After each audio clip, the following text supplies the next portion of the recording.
Satu malam latihan. Keesokan paginya, Qin Xianyu menyampirkan pedang panjangnya di bahu, membawa tas lebah hitam di sampingnya, dan meletakkan barang-barang penting seperti pil giok di tubuhnya. Ia juga mengambil sedikit perak, meninggalkan beberapa barang yang kurang penting di ruangan itu, lalu meninggalkan halaman kecil itu.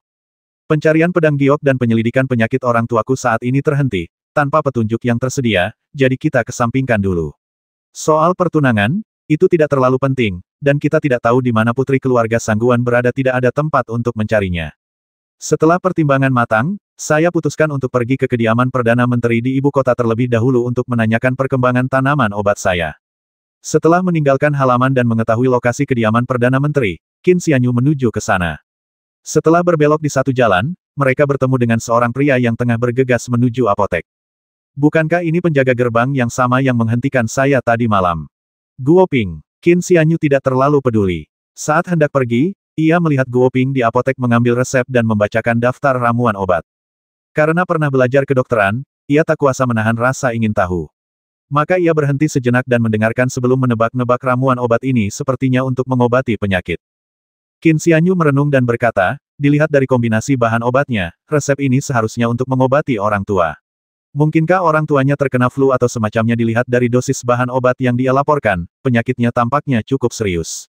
Hanya dari beberapa ramuan obat, ia dapat menebak sifat dan tingkat keparahan penyakitnya, sesuatu yang tidak akan pernah bisa dilakukan Qin Xianyu di masa lalu.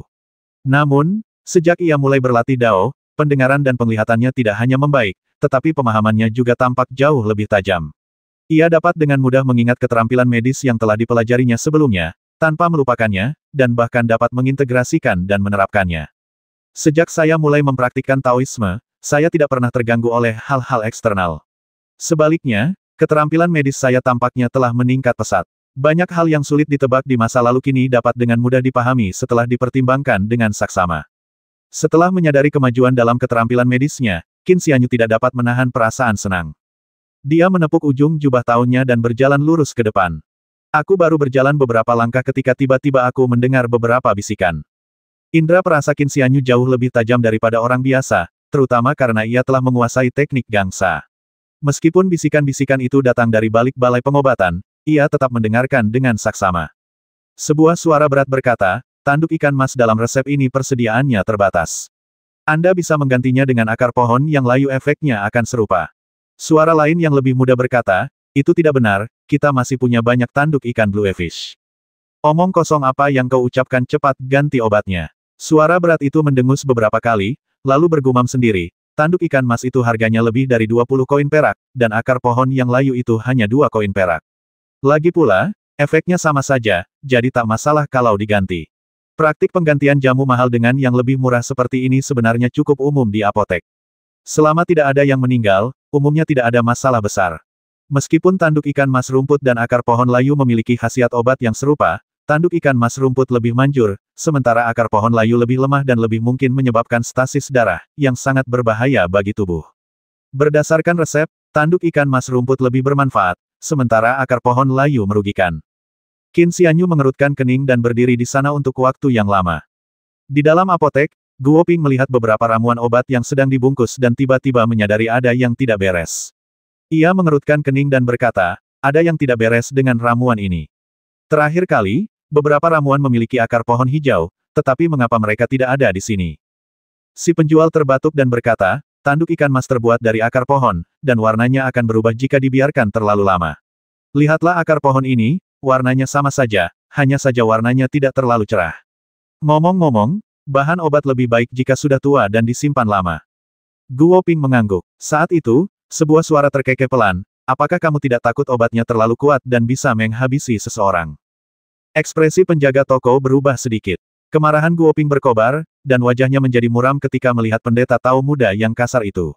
Di matanya, pendeta itu jelas sedang membalas dendam karena ditolak masuk ke kota tadi malam, itulah sebabnya ia mengucapkan kata-kata yang membuatnya marah.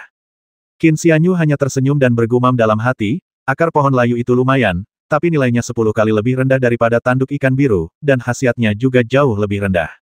Lagi pula, khasiatnya tidak hanya lebih buruk, tetapi juga lebih mungkin menyebabkan kehilangan darah dan lebih berbahaya bagi tubuh. Kalau orang biasa, itu tidak masalah. Sekalipun obatnya sedikit kurang efektif, tetap ada efek terapetiknya, dan dengan kemampuan pemulihan tubuh sendiri, mereka akan segera pulih. Tapi obat ini jelas untuk lansia. Apa kau tidak takut kalau obatnya sedikit saja kurang efektif, penyakitnya tidak akan sembuh, dan nyawa akan melayang? Qin Xianyu berkata perlahan, sekalipun kau sudah sembuh, akar pohon yang layu itu mudah menyebabkan kekurangan darah. Bagi orang tua, darah dan ki mereka tidak sekuat orang muda. Jika obat ini menyebabkan darah dan ki mereka terkuras, nyawa mereka juga akan terancam. Saat dia selesai berbicara, penjaga toko itu sudah pucat, dan sedikit ketakutan terlihat samar di matanya. Guo Ping sangat marah, tangannya terkepal erat. Qin Xianyu berkata dengan tenang, Jenderal Guo, tanduk ikan Bluefish memang bagus, tapi harganya lebih dari 20 koin perak. Aku tahu ada ramuan obat yang harganya hanya 2 koin perak. Jika dikombinasikan dengan beberapa ramuan lain, khasiatnya tidak kalah dengan tanduk ikan Bluefish. Selain itu, bahan obat ini dan ramuan lainnya hanya berharga 4 koin perak, yang menghemat banyak uang. Semua orang di toko itu cukup terkejut, menyaksikan pendeta Tao muda itu dengan tenang dan perlahan menceritakan banyaknya tanaman obat. Bagaimana dia bisa begitu akrab dengan tanaman obat? Siapakah pendeta Tao ini? Dia tampaknya tidak terlalu tua. Qin Xianyu mengabaikan diskusi orang lain, dan menyebutkan bahan obat beserta khasiatnya satu persatu. Setelah selesai berbicara, ia membungkuk sedikit dan berbalik untuk meninggalkan apotek. Alasan dia menunjukkan hal ini dan menyuruh Guo Ping mengganti bahan obatnya ada dua. Pertama, dia tidak punya banyak niat buruk terhadap penjaga gerbang ini, dan kedua, dia benar-benar takut bahwa setelah akar pohon yang layu menggantikan tanduk ikan Bluefish, efek obatnya akan melemah, dan juga akan menyebabkan kehilangan darah, yang akhirnya menyebabkan kematian seseorang. Qin Xianyu sangat ingin pergi ke kediaman Perdana Menteri untuk memeriksa berapa banyak ramuan obat yang dimintanya telah diperoleh, jadi dia tidak menunda lebih lama lagi. Akan tetapi, dia baru berjalan sebentar ketika dia mendengar langkah kaki tergesa-gesa di belakangnya. Berbalik, aku melihat Guo Ping telah menyusul. Guru Tao. Guo Ping berhenti di depannya, menangkupkan tangannya memberi hormat, dan berkata, saya bersikap kasar tadi malam, tetapi Anda telah membalas kejahatan saya dengan kebaikan hari ini, dan saya sangat berterima kasih atas itu. Saya mohon maaf dan berharap Anda memaafkan kekasaran saya kemarin. Qin Xianyu menggelengkan kepalanya pelan dan berkata, itu tugasmu. Jika aku bisa memasuki kota semudah itu, ibu kota dinasti suci kebajikan agung akan terlalu mudah. Lagi pula, jika aku benar-benar penjahat dan melakukan kejahatan di ibu kota, kau juga akan kehilangan nyawamu jika ketahuan. Setelah mengatakan itu, Qin Xianyu melambaikan tangannya dan hendak pergi. Guo Ping ragu sejenak, lalu hanya membungkuk memberi salam. Saat Qin Xianyu melangkah beberapa langkah, dia tiba-tiba mendengar teriakan pelan.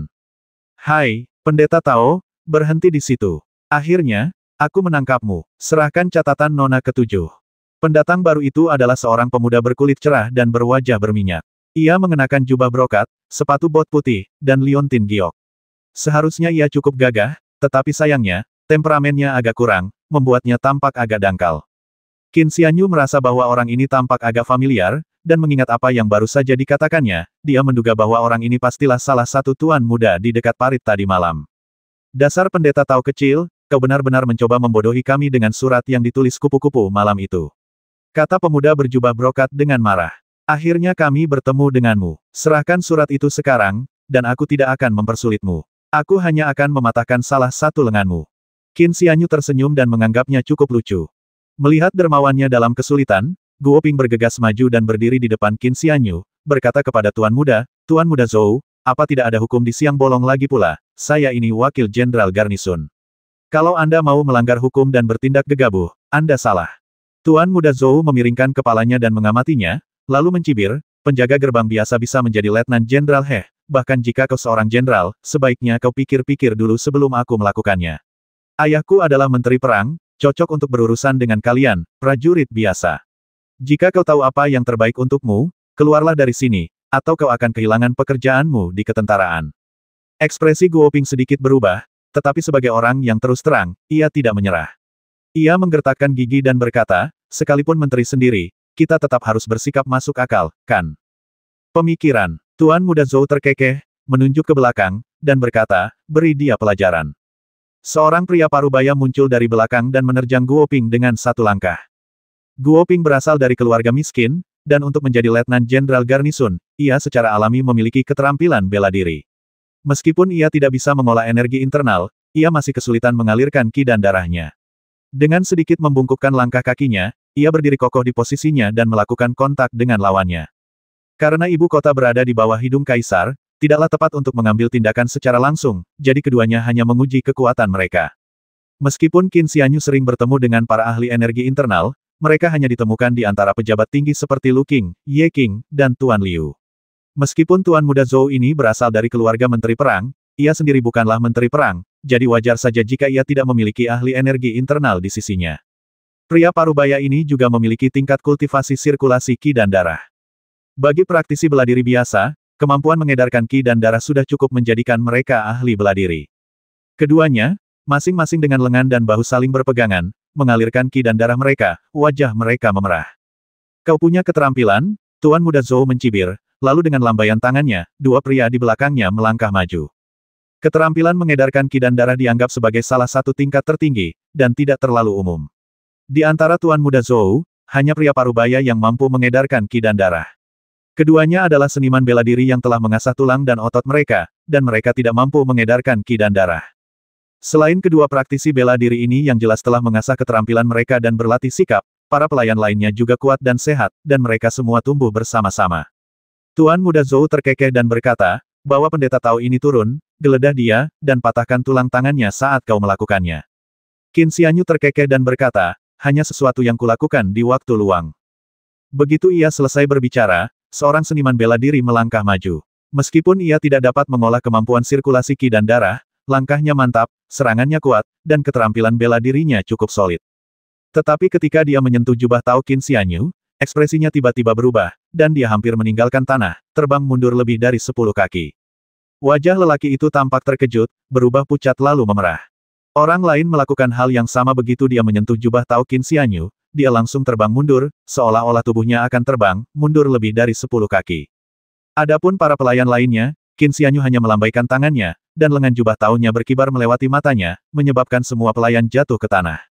Qin Xianyu bertepuk tangan, memperlihatkan senyum tipis, dan menatap Tuan Muda Zhou di seberangnya dengan sedikit ejekan. Sekalipun Tuan Muda Zhou benar-benar idiot, ia akan menyadari bahwa pendeta Tao muda di hadapannya jelas seorang ahli bela diri, setidaknya setingkat di atas Zhao Guang, yang mengalirkan qi dan darah di sampingnya, dan bahkan mungkin seorang ahli energi internal. Wajahnya sedikit memucat, dan ia buru-buru berteriak, "Zhao Guang, kemari dan selamatkan aku." Zhao Guang yang tengah berjuang melawan Guo Ping pun menyadari perubahan situasi tersebut, maka ia pun menarik kekuatannya dan segera mundur. Guo Ping tidak memanfaatkan kesempatan untuk melukainya. Ia pun menarik kembali kekuatannya dan mundur ke sisi Qin Xianyu. Secercah kejutan muncul di matanya. Pendeta Tao muda ini jelas berkulit halus dan tidak menunjukkan tanda-tanda pernah berlatih bela diri. Bagaimana mungkin ia memiliki keterampilan setinggi itu? Mengingat kembali masa lalu, tampaknya ada cukup banyak orang yang mengaku sebagai praktisi Tao, yang belum mengasah otot dan tulang mereka, belum berlatih meditasi berdiri, dan belum menunjukkan tanda-tanda latihan fisik, namun mereka semua memiliki kemampuan luar biasa. Mungkinkah pendeta Tao ini salah satunya?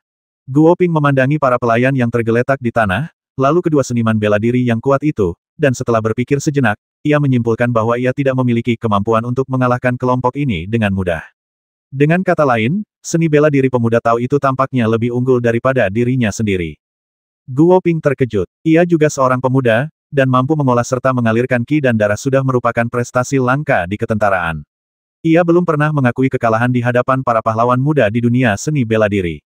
Bagaimana mungkin seorang pemuda, yang tidak menunjukkan tanda-tanda latihan bela diri atau latihan kuda-kuda, memiliki kemampuan seperti itu? Dia terus melirik Qin Xianyu, tidak dapat menyembunyikan keterkejutannya. Pria parubaya di hadapannya berada di perahu yang sama. Ia telah berlatih bela diri selama puluhan tahun, tetapi ia hanya bisa mengalirkan qi dan darah. Namun, pendeta Tao di hadapannya, meskipun baru berusia 17 atau 18 tahun, memiliki keterampilan bela diri yang melampaui dirinya. Setidaknya ia adalah seorang ahli energi internal, dan mungkin seorang pahlawan muda yang terkenal di dunia bela diri. Zhao Guang mengumpat dalam hati, menyadari bahwa tuan mudanya telah menendang sarang lebah kali ini. Senyum Qin Xianyu tetap tidak berubah, tenang dan kalem. Setelah menguasai teknik gangsa, kekuatan fisiknya saja sudah melampaui seorang Grandmaster bela diri. Jika ia melepaskan kemampuannya untuk memproyeksikan energi sejatinya, dengan energi sejati yang telah ia padatkan melalui teknik ibel bumi, ia akan mampu menghabisi seseorang dari jarak jauh. Namun, di depan umum, dia tidak bermaksud menggunakan energi internalnya untuk menghabisi orang. Dia samar-samar merasakan ada beberapa pasang mata di kerumunan yang memperhatikannya, mungkin dari observatorium kekaisaran yang dikabarkan ada di sana. Namun, karena seseorang telah datang mengetuk pintunya, Qin Xianyu terpaksa mengambil tindakan, dan observatorium kekaisaran tidak dapat menghentikannya. Dan mematahkan tulang tanganmu saat melakukannya. Qin Xianyu hanya terkekeh dan melangkah maju. Tuan Muda Zhou menjadi pucat karena ketakutan dan berulang kali mundur. Zhao Guang juga melindungi tuan mudanya dan mundur, tetapi ia tetap relatif tenang dan berteriak, Tuan mudaku adalah cucu tertua Menteri Perang. Jika kau menyakitinya, lupakan saja rencanamu untuk bertahan hidup di ibu kota ini. Pertempuran tidak diperbolehkan di ibu kota. Para penjaga akan segera datang. Jangan bertindak gegabah, atau mereka bisa langsung mengeksekusimu. Qin Xianyu tidak memperhatikan hal lain dan terus berjalan perlahan menuju Tuan Muda Zhou. Tuan Muda Zhou menggertakkan giginya, tidak puas dengan mundurnya Zhao Guang, dan tiba-tiba mendorong Zhao Guang. Zhao Guang hanya bisa tersenyum pahit, tetapi dia tidak punya pilihan selain menerkam Qin Xianyu dengan tatapan dingin di matanya. Qin Xianyu menyentuhnya dengan santai, dan Zhao Guang merasa ia tak berdaya. Sepertinya semua usahanya untuk mengedarkan qi dan darahnya sia-sia, membuatnya ketakutan. Qin Xianyu hanya memutarnya, dan Zhao Guang terlempar keluar, mendarat lebih dari 2 sang jauhnya. Tuan Muda Zhou berdiri terpaku di tempatnya, dan Guo Ping juga terkejut. Bagaimana mungkin seseorang yang mampu mengedarkan qi dan darah serta memiliki keterampilan bela diri yang luar biasa dapat dikalahkan dengan mudah? Guo Ping baru saja bertanding dengannya dan tahu bahwa kemampuan Zhao Guang dalam menggerakkan qi dan darah bahkan lebih baik daripada dirinya. Namun, dalam sekejap mata, Zhao Guang terlempar begitu saja semudah melempar roti kukus. Guo Ping tertegun lama, sementara Tuan Muda Zhou mengumpat dalam hati, Zhao Guang si brengsek itu, dia punya ilmu bela diri sirkulasi qi dan darah, tapi dia dikalahkan dengan mudah. Sekalipun dia ahli tenaga dalam, dia tak akan bisa melakukannya dengan mudah. Pasti Zhao Guang takut dikalahkan oleh pendeta Tao ini, jadi dia tak berani melawan dan membiarkannya menang. Nanti kalau aku pulang, aku akan membuatnya membayar. Saat Tuan Muda Zhou tengah memikirkan hal ini, Qin Xianyu telah tiba di depannya. Pemuda itu mengenakan jubah Tao, yang membuatnya tampak anggun.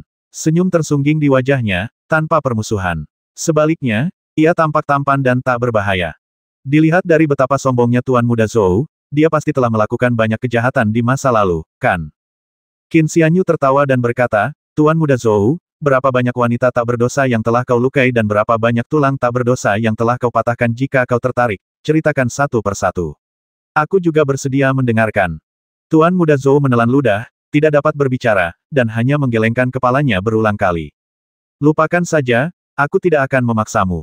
Qin Xianyu menarik lengannya dan berkata dengan suara rendah, orang tua itu telah mematahkan banyak tulang tanganmu, tapi sayangnya aku tidak tahan melihat darah, jadi aku masih belum sanggup melakukannya. Setelah berkata demikian, Qin Xianyu menepuk pelan lengan bawahnya 2 kali, lalu melepaskannya. Tiba-tiba terdengar banyak keributan, mungkin karena garnisun telah tiba. Ekspresi Guo Ping sedikit berubah. Ia mencondongkan tubuh lebih dekat dan berkata, para penjaga sudah di sini. Kau bisa pergi dulu, Taois, agar tidak menimbulkan masalah.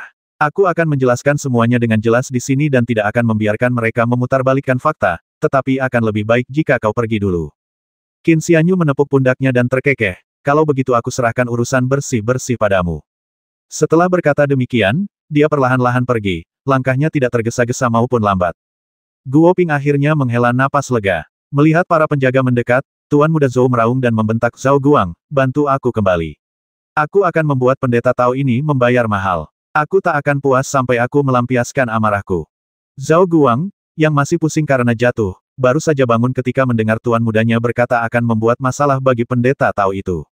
Ia langsung tersadar dan berkata, pendeta Tao itu jelas seseorang yang telah mengembangkan energi internal, dan bukan hanya sedikit. Terlepas dari fakta bahwa para pahlawan muda dengan keterampilan bela diri yang mendalam berasal dari latar belakang yang luar biasa, pengembangan energi internalnya saja sudah menakjubkan. Kami tidak punya dendam padanya. Mengapa kami harus memprovokasi tuan muda energi internal seperti itu bahkan jika tuan tahu, beliau hanya akan menghukum kami, beliau tidak akan meminta seorang tuan energi internal untuk membela kami. Siapa bilang kita tidak punya dendam? Tuan muda Zhou berkata dengan marah, sekarang kita punya dendam besar, bukankah dia baru saja memukulku 2 kali? Zhao Guang tersenyum getir pada dirinya sendiri. Itu hanya beberapa tepukan ringan, tidak serius. Dendam macam apa ini? Tuan muda Zhou berdiri dengan marah, melotot ke arah Guo Ping. Sebelum para penjaga sempat menanyainya, ia pergi. Namun, baru 10 langkah, wajahnya memucat. Ia menatap lengannya dengan ekspresi ngeri, dan tubuhnya tiba-tiba lemas, tak mampu berkata-kata. Ekspresi Zhao Guang berubah drastis, dan dia segera melangkah maju untuk membantunya berdiri, tepat pada waktunya untuk melihat dua bekas telapak tangan di lengan bawahnya. Mengikuti jejak telapak tangan itu, wajah Zhao Guang berubah pucat pasi. Tulang-tulang di bawah kedua jejak telapak tangan itu hancur total. Melihat ini, Guo Ping teringat bahwa pendeta Tao muda itu telah menepuk pundaknya 2 kali sebelumnya, dan wajahnya menjadi pucat pasi. Qin Xianyu tiba di kediaman Perdana Menteri, hanya untuk mendapati bahwa Perdana Menteri Wen belum kembali dari pengadilan. Namun, Liu Tua tidak mengikutinya. Ia tetap tinggal di rumah besar itu dan, setelah mendengar seorang pendeta Tao muda meminta audiensi, raut wajahnya langsung berubah agak tidak ramah. Ketika Qin Xianyu disambut di kediaman Perdana Menteri, dia melihat lelaki tua itu dengan ekspresi kesal di wajahnya. Liu Tua menatapnya cukup lama sebelum menahan emosinya yang bergejolak dan berkata, "Kamu pendeta Tao, pasti kamu kesini untuk menagih utang, kan?" Qin Xianyu berkata sambil tersenyum kecut, "Pembicaraan macam apa itu, Tuan?" Liu Tua melemparkan selembar kertas kepadanya dan kemudian membawanya ke gudang. Qin Xianyu membuka lipatan kertas itu dan saat melihat apa yang tertulis di dalamnya, langsung menunjukkan ekspresi gembira. Bagian atasnya dipenuhi dengan nama-nama berbagai obat, yang sebagian besarnya telah diberi tanda centang untuk menunjukkan bahwa obat-obatan tersebut telah diperoleh. Wen Xiangguo memang luar biasa kuat. Hanya dalam beberapa bulan, ia telah menemukan 80–90% bahan obat yang dilaporkan Qin Xianyu. Hanya sekitar selusin bahan obat langka yang tersisa, dan sejak itu tidak ada kabar lagi. Kediaman Perdana Menteri pasti memiliki jaringan koneksi yang sangat luas, sehingga pencarian tanaman obat akan lebih cepat dan lebih luas dari yang saya perkirakan. Qin Xianyu mengamati berbagai nama tanaman obat di atas kertas. Ada yang relatif umum, ada yang relatif langka, ada yang sangat berharga, dan banyak yang sangat langka. Bahkan kediaman Perdana Menteri pun pasti telah menghabiskan banyak uang untuk mencapai hal ini. Dari tanaman obat yang Anda catat, 12 di antaranya sulit ditemukan. Sisanya dikumpulkan untuk Anda dengan biaya tertentu. Sambil menunjuk tanaman obat, Liu Tua berkata, di antara tanaman obat ini, ada banyak barang yang sangat berharga. 5 di antaranya sebanding dengan harta langka seperti ginseng berusia 1000 tahun, dan tidak kalah berharga dari rumput dingin 100 tahun milikmu. Meskipun Perdana Menteri memiliki status yang sangat tinggi, ia tetap menghabiskan banyak uang dan menyebabkan keluarga Perdana Menteri menderita kerugian besar akibat kehilangan itu. Qin Xianyu mengangguk pelan. Ia memiliki pemahaman yang mendalam tentang pengobatan jika tidak, bahkan dengan khasiat penyembuhan air spiritual, ia tidak akan menjadi dokter nomor 1 di prefektur Fengxing. Di antara tanaman obat ini, 37 di antaranya sangat berharga, entah karena khasiatnya yang luar biasa, kelangkaannya yang ekstrim, atau lokasi pertumbuhannya yang berbahaya singkatnya, harganya sangat mahal.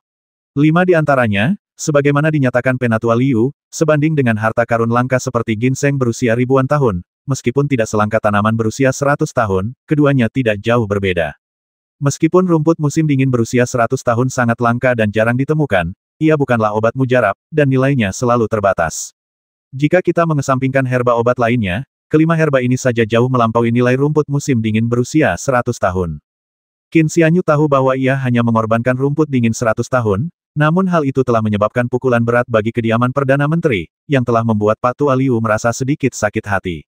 Itulah sebabnya ia langsung menunjukkannya. Liu Tua tahu dalam hatinya bahwa pengeluaran untuk istana Perdana Menteri jauh lebih besar daripada rumput 100 tahun. Namun, bagi istana Perdana Menteri, yang terpenting bukanlah nilai rumput 100 tahun, melainkan rasa terima kasih. Terlepas dari kebaikan hati menyelamatkan seluruh konvoi dan Su Wenxiu, tindakan menyelamatkan Perdana Menteri sendiri bagaikan kehidupan kedua bagi kediaman Perdana Menteri. Karena Perdana Menteri adalah pilar kediaman ini, jika ia jatuh, pilar kediaman ini akan runtuh. Sebenarnya ada daun bintang. Melihat ramuan obat ini, Qin Xianyu sangat gembira. Di antara 5 ramuan berharga itu, ada satu yang bernama daun bintang, yang merupakan salah satu ramuan penolong yang paling sulit ditemukan. Qin Xianyu sudah menghitung dalam benaknya bahwa di antara 36 obat utama dan 108 obat penolong ini, 10 di antaranya sangat sulit ditemukan. Bahkan dengan kekuasaan Perdana Menteri dan Gubernur Prefektur, mereka mungkin akan kesulitan menemukannya. Tak disangka, salah satu bahannya, Star Leaf, ternyata sudah ditemukan di kediaman Perdana Menteri. Dunia ini luas dan banyak orang berbakat, termasuk beberapa yang memiliki pengetahuan mendalam tentang keajaiban medis. Setidaknya mengenai daun bintang ini, Qin Xianyu hanya mengenalinya dari penjelasan sejati pedang Dao. Fakta bahwa orang lain dapat menemukannya menunjukkan bahwa jenis obat ini sudah ada, tetapi Qin Xianyu tidak mengenalinya. Adapun 12 tanaman obat yang tidak ditemukan, sebagian besar sesuai dengan harapan Qin Xianyu, karena semua tanaman obat ini sangat langka. Beberapa di antaranya tidak terlalu berharga, hanya sangat langka, tetapi bukan berarti mustahil ditemukan, jadi Qin Xianyu tidak khawatir. Yang benar-benar ia khawatirkan adalah 3 tanaman obat utama dan 7 tanaman obat pembantu. Setelah dipertimbangkan dengan saksama, dari 3 bahan utama dan 7 bahan tambahan, Qin Xianyu telah memperoleh tanaman merambat hijau kuno dan daun bintang, sehingga hanya tersisa 8. Kedelapan tanaman obat ini belum pernah terdengar sebelumnya, dan Qin Xianyu mencari-cari di buku-buku kedokteran tetapi tidak menemukan catatannya. Ia tidak tahu apakah tanaman-tanaman itu berharga atau tidak, tetapi bagaimanapun juga, mereka sangat langka. Sedangkan untuk tanaman obat lainnya, mereka berharga atau langka, tetapi setidaknya semuanya tercatat dalam buku-buku kedokteran, jadi setidaknya ada harapan untuk menemukan jejaknya dan mendapatkannya. Saya tidak tahu persis berapa banyak ramuan obat yang diperoleh gubernur prefektur, tetapi pasti ada beberapa kesamaan antara kedua resep tersebut, yang akan menghindarkan kita dari beberapa kesalahan. Kalau dipikir-pikir lagi, Lu Qing sudah tiba di ibu kota. Meskipun konferensi ditunda, pajak dan harta yang diserahkan oleh berbagai prefektur dan kabupaten sebenarnya tidak ada hubungannya dengan konferensi. Jadi, Lu Qing sudah tiba di ibu kota dan kemungkinan besar sudah kembali ke prefektur Fengsing. Qin Xianyu memperkirakan bahwa ia mungkin harus kembali ke prefektur Fengsing untuk melihat ramuan obat itu, jadi ia menghela napas. Hal terpenting saat ini adalah 8 obat langka yang bahkan tidak tercatat dalam buku kedokteran, serta pedang giok kecil yang akan berfungsi sebagai pedang dao. Mengesampingkan pikiran-pikiran yang mengganggu ini, Qin Xianyu mengajukan beberapa pertanyaan dengan hati-hati. Perdana Menteri belum kembali dari pengadilan, dan kecil kemungkinannya ia akan langsung kembali ke kediamannya setelah sidang berakhir. Mengenai Su Wenxiu, mengingat situasi ibu kota yang bergejolak akhir-akhir ini, Perdana Menteri telah memulangkannya ke prefektur Qing Yuan sebelumnya. Adapun Ye Qing dan yang lainnya, mereka semua memiliki urusan penting yang harus diselesaikan dan tidak berada di kediaman Perdana Menteri. Di antara semua kenalan di rumah besar itu, hanya Pak Tua Liu yang merupakan teman sejati. Namun, mata Pak Tua Liu dipenuhi kebencian. Ia mengerutkan bibir, menatap tumpukan ramuan obat dengan ekspresi sedih, dan ketika menatap Qin Xianyu, ekspresinya selalu agak tidak ramah. Qin Xianyu batuk 2 kali dan berkata dia akan berkunjung lagi ketika Perdana Menteri kembali. Setelah berkata demikian, pendeta Tao itu bergegas pergi, tampak seperti sedang melarikan diri dalam kepanikan. Setelah dia pergi, Liu Tua terkekeh, pendeta Tao kecil itu cukup menarik. Ia bergumam sendiri beberapa kali, lalu teringat usianya yang lanjut dan vitalitasnya yang menurun. Ia mendesah dalam hati, menyadari bahwa ia hanya berkultivasi selama puluhan tahun untuk mencapai kekuatan batin 8 inci, tetapi Taois muda itu telah melampauinya. Umur seorang kultivator Tao jauh lebih panjang daripada seorang seniman bela diri. Jika seseorang adalah seorang kultivator yang sangat terampil, maka ia seperti para dewa yang digambarkan dalam buku tersebut. Bohong jika mengatakan ia tidak tertarik pada kultivasi, tetapi ia sudah memahami dalam hatinya bahwa ajaran Tao tidak boleh diwariskan begitu saja. Terlebih lagi, ia sudah terlalu tua dan tidak memiliki harapan untuk mengembangkan Dao. Dengan desahan kecewa, dia menutup pintu. Begitu Qin Xianyu meninggalkan kediaman Perdana Menteri, dia mendengar teriakan terkejut. Suaranya cukup muda, tetapi sangat familiar suara itu milik seorang gadis. Qin Xianyu terkejut mendengar seruan itu dan menoleh, lalu berseru kaget, Xiao Qi. Orang yang datang adalah Putri Li Ding, gadis kecil yang diracuni oleh ular noda darah dan diselamatkan oleh Qin Xianyu hari itu. Bahkan segel besar untuk menekan hantu ditemukan berkat gadis kecil ini. Di negeri asing di ibu kota ini, tanpa kerabat atau teman yang bisa diandalkan, selain beberapa kenalan di kediaman Perdana Menteri dan cendekiawan Agung Su, Qin Xianyu tidak mengenal siapapun. Melihat wajah-wajah familiar dari kampung halamannya kini membuatnya gembira, dan ia bertanya, apa yang membawamu ke ibu kota? Xiao Qi berseri-seri kegirangan, tetapi setelah mendengar pertanyaan Qin Xianyu, ia tak kuasa menahan rasa malu. Ia berbisik, saudara Qin pernah menyelamatkan hidupku, dan kupikir jika aku belajar kedokteran di masa depan, aku bisa menyelamatkan banyak orang. Lagi pula, hidup seperti itu akan lebih mudah daripada ayahku yang menebang kayu. Tak lama setelah saudara Qin pergi, Tuan keempat Qian membuka apotek dan mengizinkanku belajar di bawahnya. Beberapa waktu yang lalu, Tuan Lu Qing datang ke ibu kota, dan Tuan keempat Qian menulis surat rekomendasi, yang mengizinkanku mengikuti Tuan Lu Qing ke ibu kota untuk belajar kedokteran. Saat ini aku sedang belajar kedokteran di apotek seorang dokter terkenal, Dr. Su. Dibandingkan dengan hari-hari menebang kayu yang melelahkan dan bermandikan keringat, menjadi dokter jauh lebih baik. Qin Xianyu bisa membayangkan bahwa penebang kayu yang jujur, Li Ding, mungkin berseri-seri karena bahagia membayangkan putrinya memiliki masa depan seperti itu. Apalagi pergi ke ibu kota untuk belajar kedokteran adalah suatu prestasi yang luar biasa. Ketika Xiao Qi berbicara, Qin Xianyu menyadari bahwa gadis kecil itu mengenakan pakaian yang sangat formal dan cantik. Melihat ke belakangnya, ada dua pria parubaya yang mengenakan pakaian serupa. Sementara Qin Xianyu dan Xiaoqi sedang mengobrol, kedua pria itu sudah agak kesal. Salah satu dari mereka berteriak, "Xiaoqi, cepat pergi. Kita masih harus berbelanja, dan waktu sangat berharga."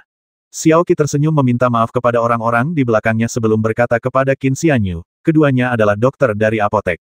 Mereka sangat ahli dalam pengobatan dan meminta saya untuk membantu mereka membeli beberapa barang. Qin Xianyu tersenyum tipis dan berkata, "Kalau begitu, jangan tunda lagi.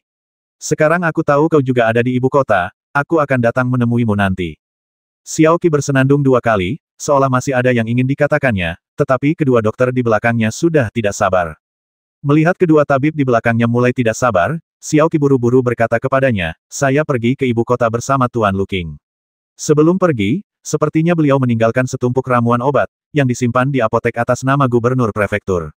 Hanya jika Anda datang sendiri, ramuan-ramuan itu bisa diambil. Qin Xianyu mengangguk dalam hati. Awalnya ia berpikir bahwa meskipun ramuan obat ini diangkut ke ibu kota, karena ia tidak ada di sini, kemungkinan besar ramuan-ramuan itu akan dibawa kembali ke prefektur Fengsing oleh Luking. Sekarang tampaknya Luking memang telah memikirkan semuanya dengan matang.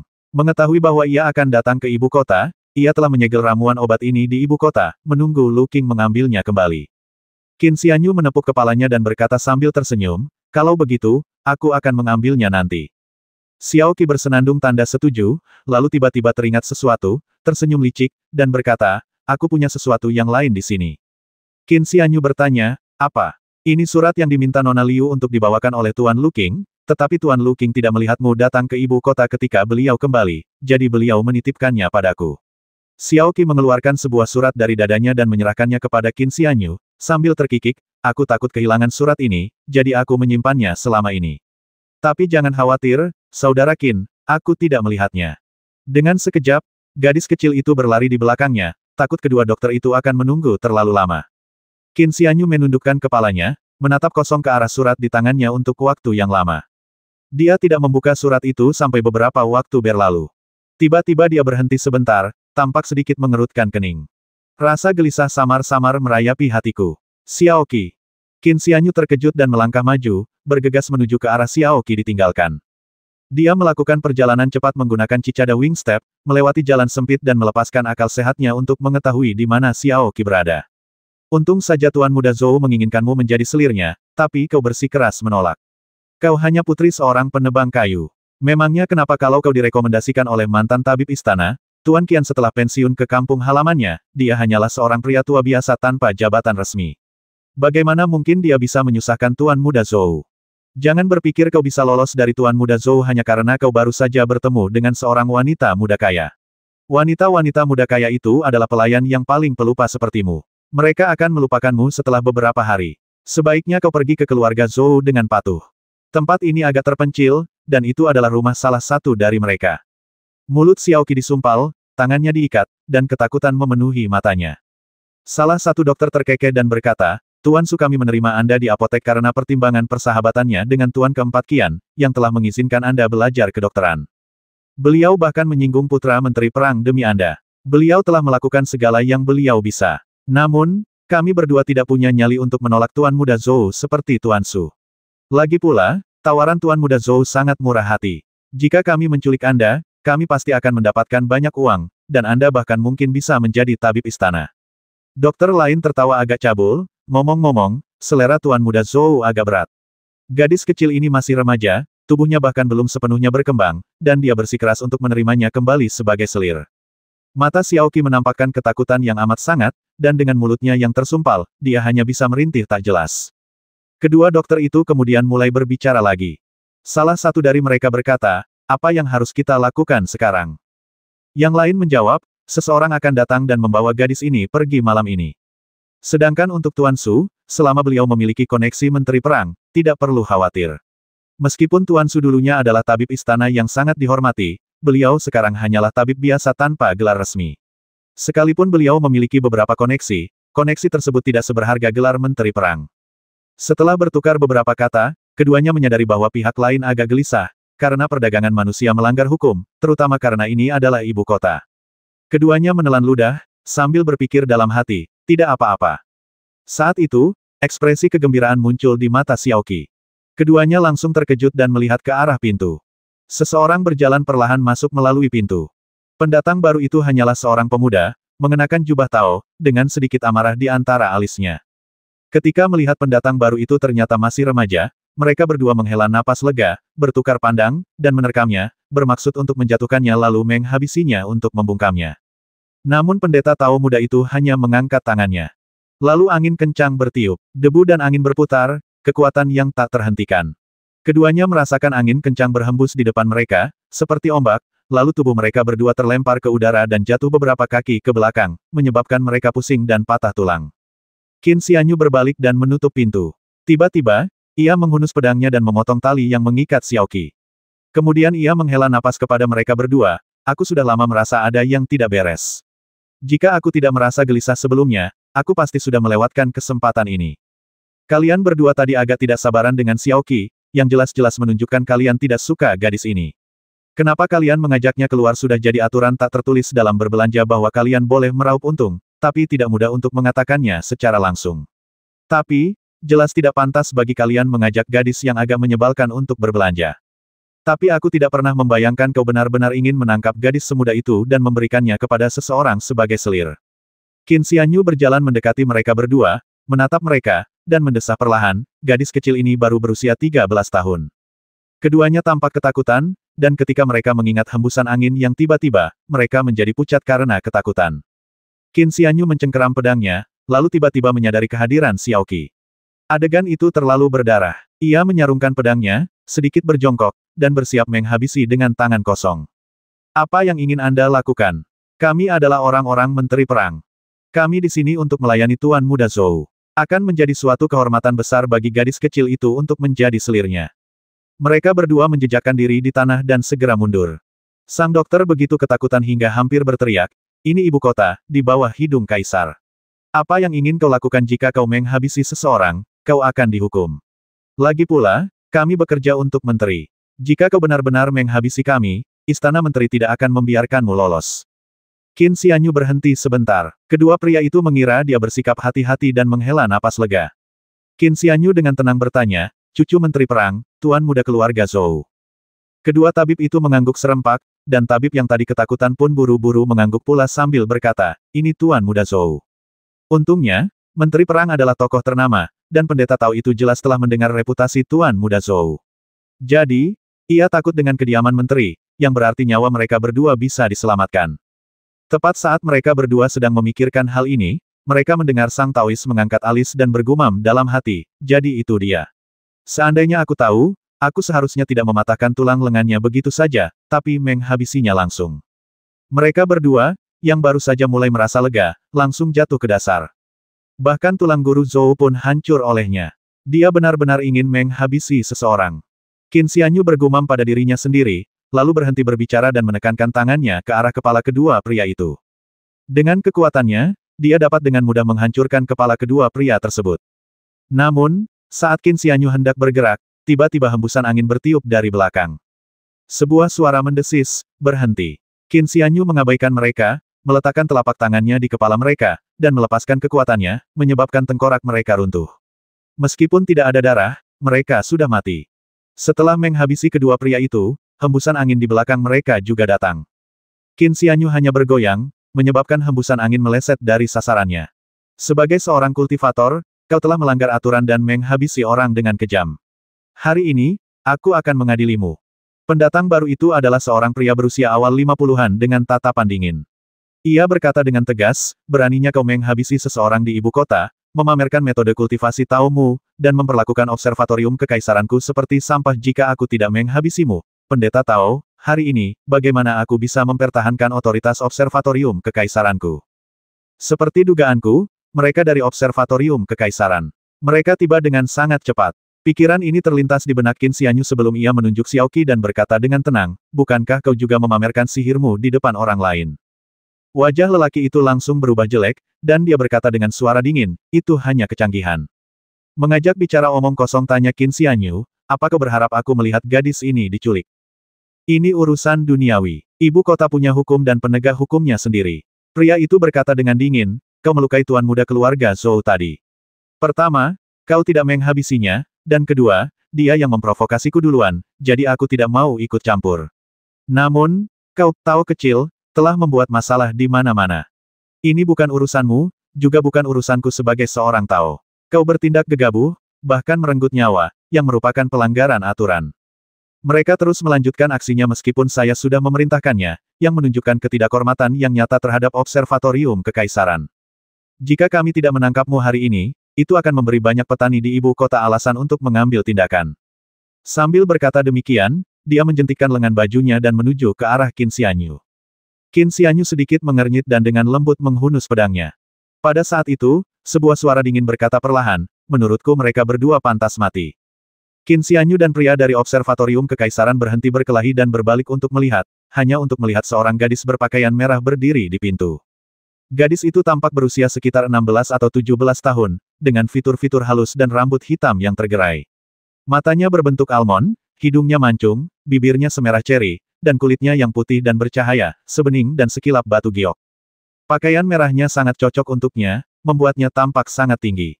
Meskipun dia hanyalah seorang gadis muda, dan hanya berpakaian merah, dia memiliki sikap yang halus dan menyendiri, seperti peri surgawi, yang membuatnya mustahil bagi siapapun untuk menatap langsung ke arahnya.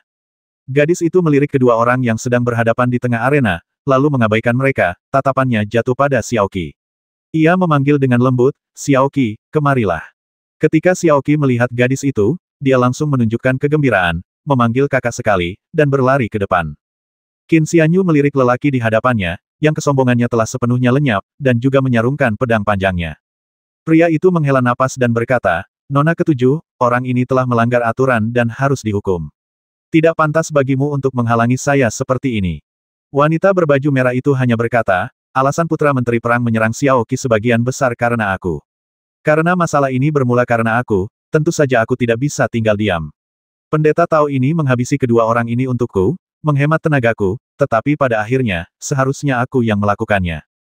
Dia mengacak-acak rambut Xiaoqi, menyibakkan rambut hitamnya yang terurai ke belakang sedikit, dan berkata dengan santai, "Anggap saja aku sedang bertindak." Ekspresi pria parubaya itu berubah-ubah antara marah dan ragu. Akhirnya, ia menghela napas dan berkata, "Apakah menurutmu aturan observatorium kekaisaran begitu remeh? Kalau begitu, mari kita lakukan seperti ini." Saudari ketujuh tiba-tiba tersenyum tipis dan berkata, "Kalau menurutmu akulah yang seharusnya menangani masalah ini, tangkap saja aku. Kalau kau benar-benar ingin bertindak sesuai situasi saat ini, kurasa kau ingin mengalahkan pendeta Tao muda ini, dan aku tidak akan menghentikanmu. Tapi dengan kemampuanmu, bisakah kau benar-benar mengalahkannya?" Wajah lelaki parubaya itu sedikit menggelap, dan ketika dia menatap Qin Xianyu lagi, matanya berkedip ragu. Saudari ketujuh mengabaikannya dan malah bertanya pada Qin Xianyu, "Kalau begitu, Guru Tao, seberapa yakinkah kamu bahwa kamu bisa bertahan melawannya?" Qin Xianyu tersenyum tipis dan berkata, "Sempurna."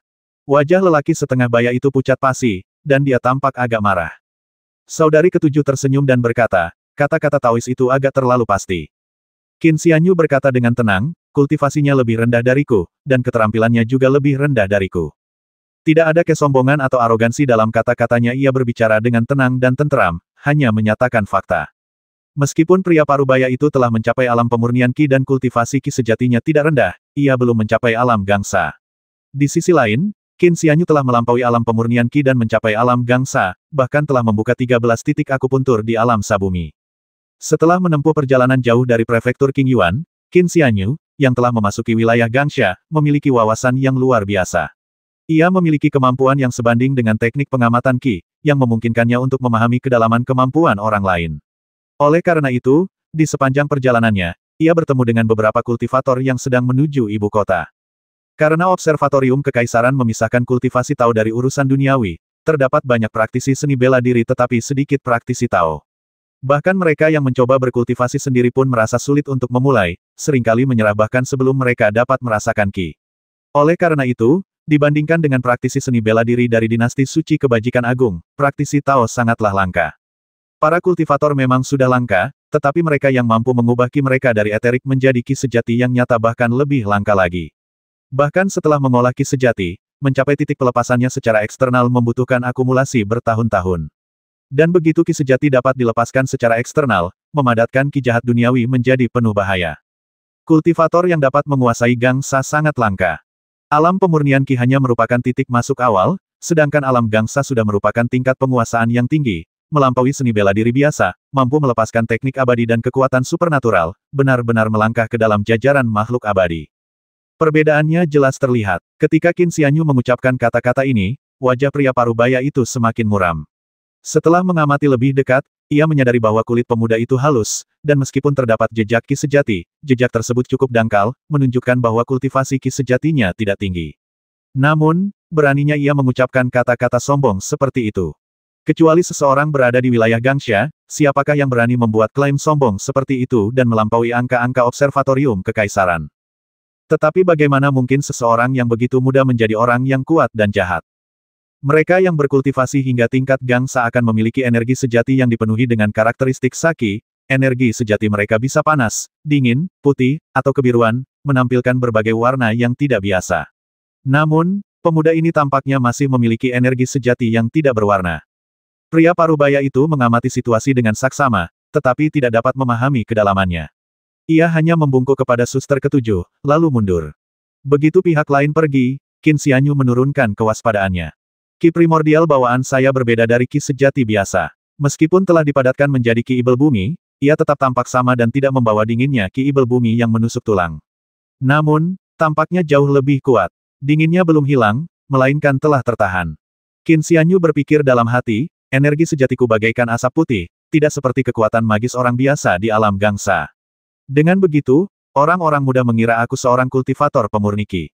Namun, ini seperti kembali ke kesederhanaan, yang sebagian besar merupakan hal yang baik. Menekan pikiran-pikiran yang mengganggu itu, Qin Xianyu menatap gadis berbaju merah itu, menangkupkan tangannya sedikit, dan berkata, aku akan segera naik ke keabadian, terima kasih, Nona muda. Tuan Yuhua, Anda tidak perlu begitu sopan. Gadis berbaju merah itu tetap acuh tak acuh dan tidak melihat ada yang salah dengan kata Yuhua. Ia hanya berkata, Tuan, Anda tidak menunjukkan rasa takut dan percaya diri. Anda bahkan mengatakan bahwa dia bukan tandingan Anda. Jadi, masalah ini tidak merepotkan. Untuk apa berterima kasih kepada saya? Qin Xianyu terkekeh, tidak yakin bagaimana harus menjawab. Saudari ketujuh menepuk dahi Xiaoqi dan berkata perlahan, namamu Xiaoqi, dan aku juga peringkat ketujuh.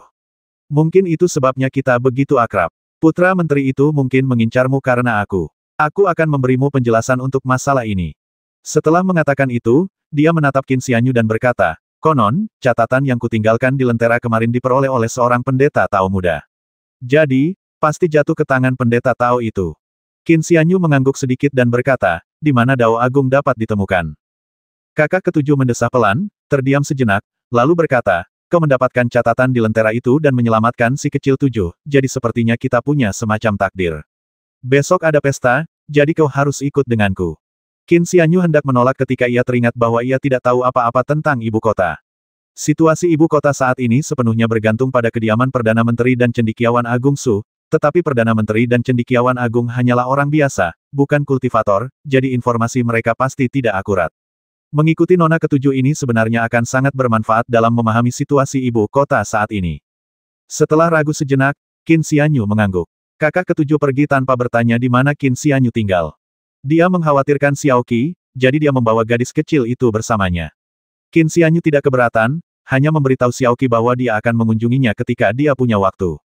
Setelah mereka pergi, Qin Xianyu melihat sekeliling dan terkekeh, tidak buruk juga kalau kita terhindar dari perkelahian. Sebelum dia selesai berbicara, Qin Xianyu sudah meninggalkan tempat itu. Tempat itu kembali sunyi, hanya menyisakan dua mayat. Tak lama kemudian, seorang pemuda melangkah masuk ke tempat itu, memancarkan kepercayaan diri. Pemuda itu bergumam pada dirinya sendiri, kapan dinasti suci kebajikan agung mendapatkan sosok kuat lain seperti ini. Ia sedikit mengernyit, kilatan aneh muncul di matanya. Dengan sapuan tangan yang tak sengaja, ia melihat gelombang yang bergelombang. Air beriak, dan kedua mayat di tanah lenyap. Ikuti sekarang. Semua orang menang hadiah. Ikuti akun WeChat resmi Det sekarang. Kantor Kementerian Perang. Seorang lelaki tua dengan sikap berwibawa dan ekspresi dingin duduk di aula utama, menatap cucunya yang tak sadarkan diri, wajahnya semakin muram. Tuan Muda Zhou ditepuk ringan dua kali oleh pendeta Tao muda itu, dan butuh waktu lama baginya untuk bereaksi, meninggalkan dua jejak telapak tangan dan mematahkan dua tulang lengan. Tuan muda yang manja ini sudah pingsan sebelum sempat menyelesaikan 3 kalimat. Dokter mendiagnosis tulang tersebut retak dan tidak mungkin sembuh. Lebih tepatnya, terdapat 2 patah tulang, 1 di depan dan 1 di belakang. Bahkan jika dokter yang paling terampil sekalipun dapat menyambung kembali patah tulang tersebut, hanya satu bagian yang dapat diperbaiki. Bagian lainnya akan menjadi tidak berguna karena kehilangan fondasinya. Dengan kata lain, Menteri Perang, Chang Sun, mengalami kelumpuhan pada salah satu tangannya. Sungguh seorang pendeta Tao kecil yang berani dan nekat. Pria tua itu berkata dengan dingin, di ibu kota, di bawah hidung kaisar, apakah tidak ada hukum yang tersisa teman-teman, tangkap dia hidup-hidup dan bawa dia kembali ke kediamanku. Aku akan meremukkan tulang-tulangnya sedikit demi sedikit. Tepat saat seorang penjaga hendak pergi untuk melaksanakan perintah itu, sebuah suara berkata dengan suara rendah, ini tidak pantas. Pria tua itu, yang menyandang gelar resmi Menteri Perang, menoleh dan melihat bahwa yang berbicara tak lain adalah orang kepercayaannya yang paling terpercaya, seorang ahli kekuatan batin dengan inti 7 inci. Ia berhenti sejenak, sedikit menenangkan diri, tetapi raut wajahnya tetap muram, dan bertanya, mengapa ini tidak pantas? Pakar dengan kekuatan internal 7 inci itu menjawab, kalau itu seniman bela diri, tentu saja tidak sulit untuk dihadapi. Bahkan jika itu seorang Grandmaster bela diri, pasukan bisa dikirim untuk mengalahkannya. Tapi saya khawatir itu seorang kultivator. Raut wajah Menteri Perang berubah sedikit muram, tetapi setelah memikirkannya dengan saksama, ia menggelengkan kepala dan berkata, jika dia seorang Taois, Observatorium Kekaisaran pasti akan turun tangan, tetapi karena Observatorium Kekaisaran tidak menghentikannya, kemungkinan besar dia bukan seorang Taois.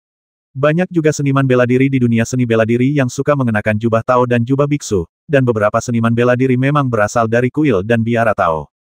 Meskipun jabatan Menteri Perang saat ini tidak memberinya kewenangan untuk mengetahui orang-orang yang mengamalkan Taoisme, mengingat masa-masa sulit di ibu kota, jabatan pejabat tingkat 2-nya telah memberinya sejumlah pengetahuan.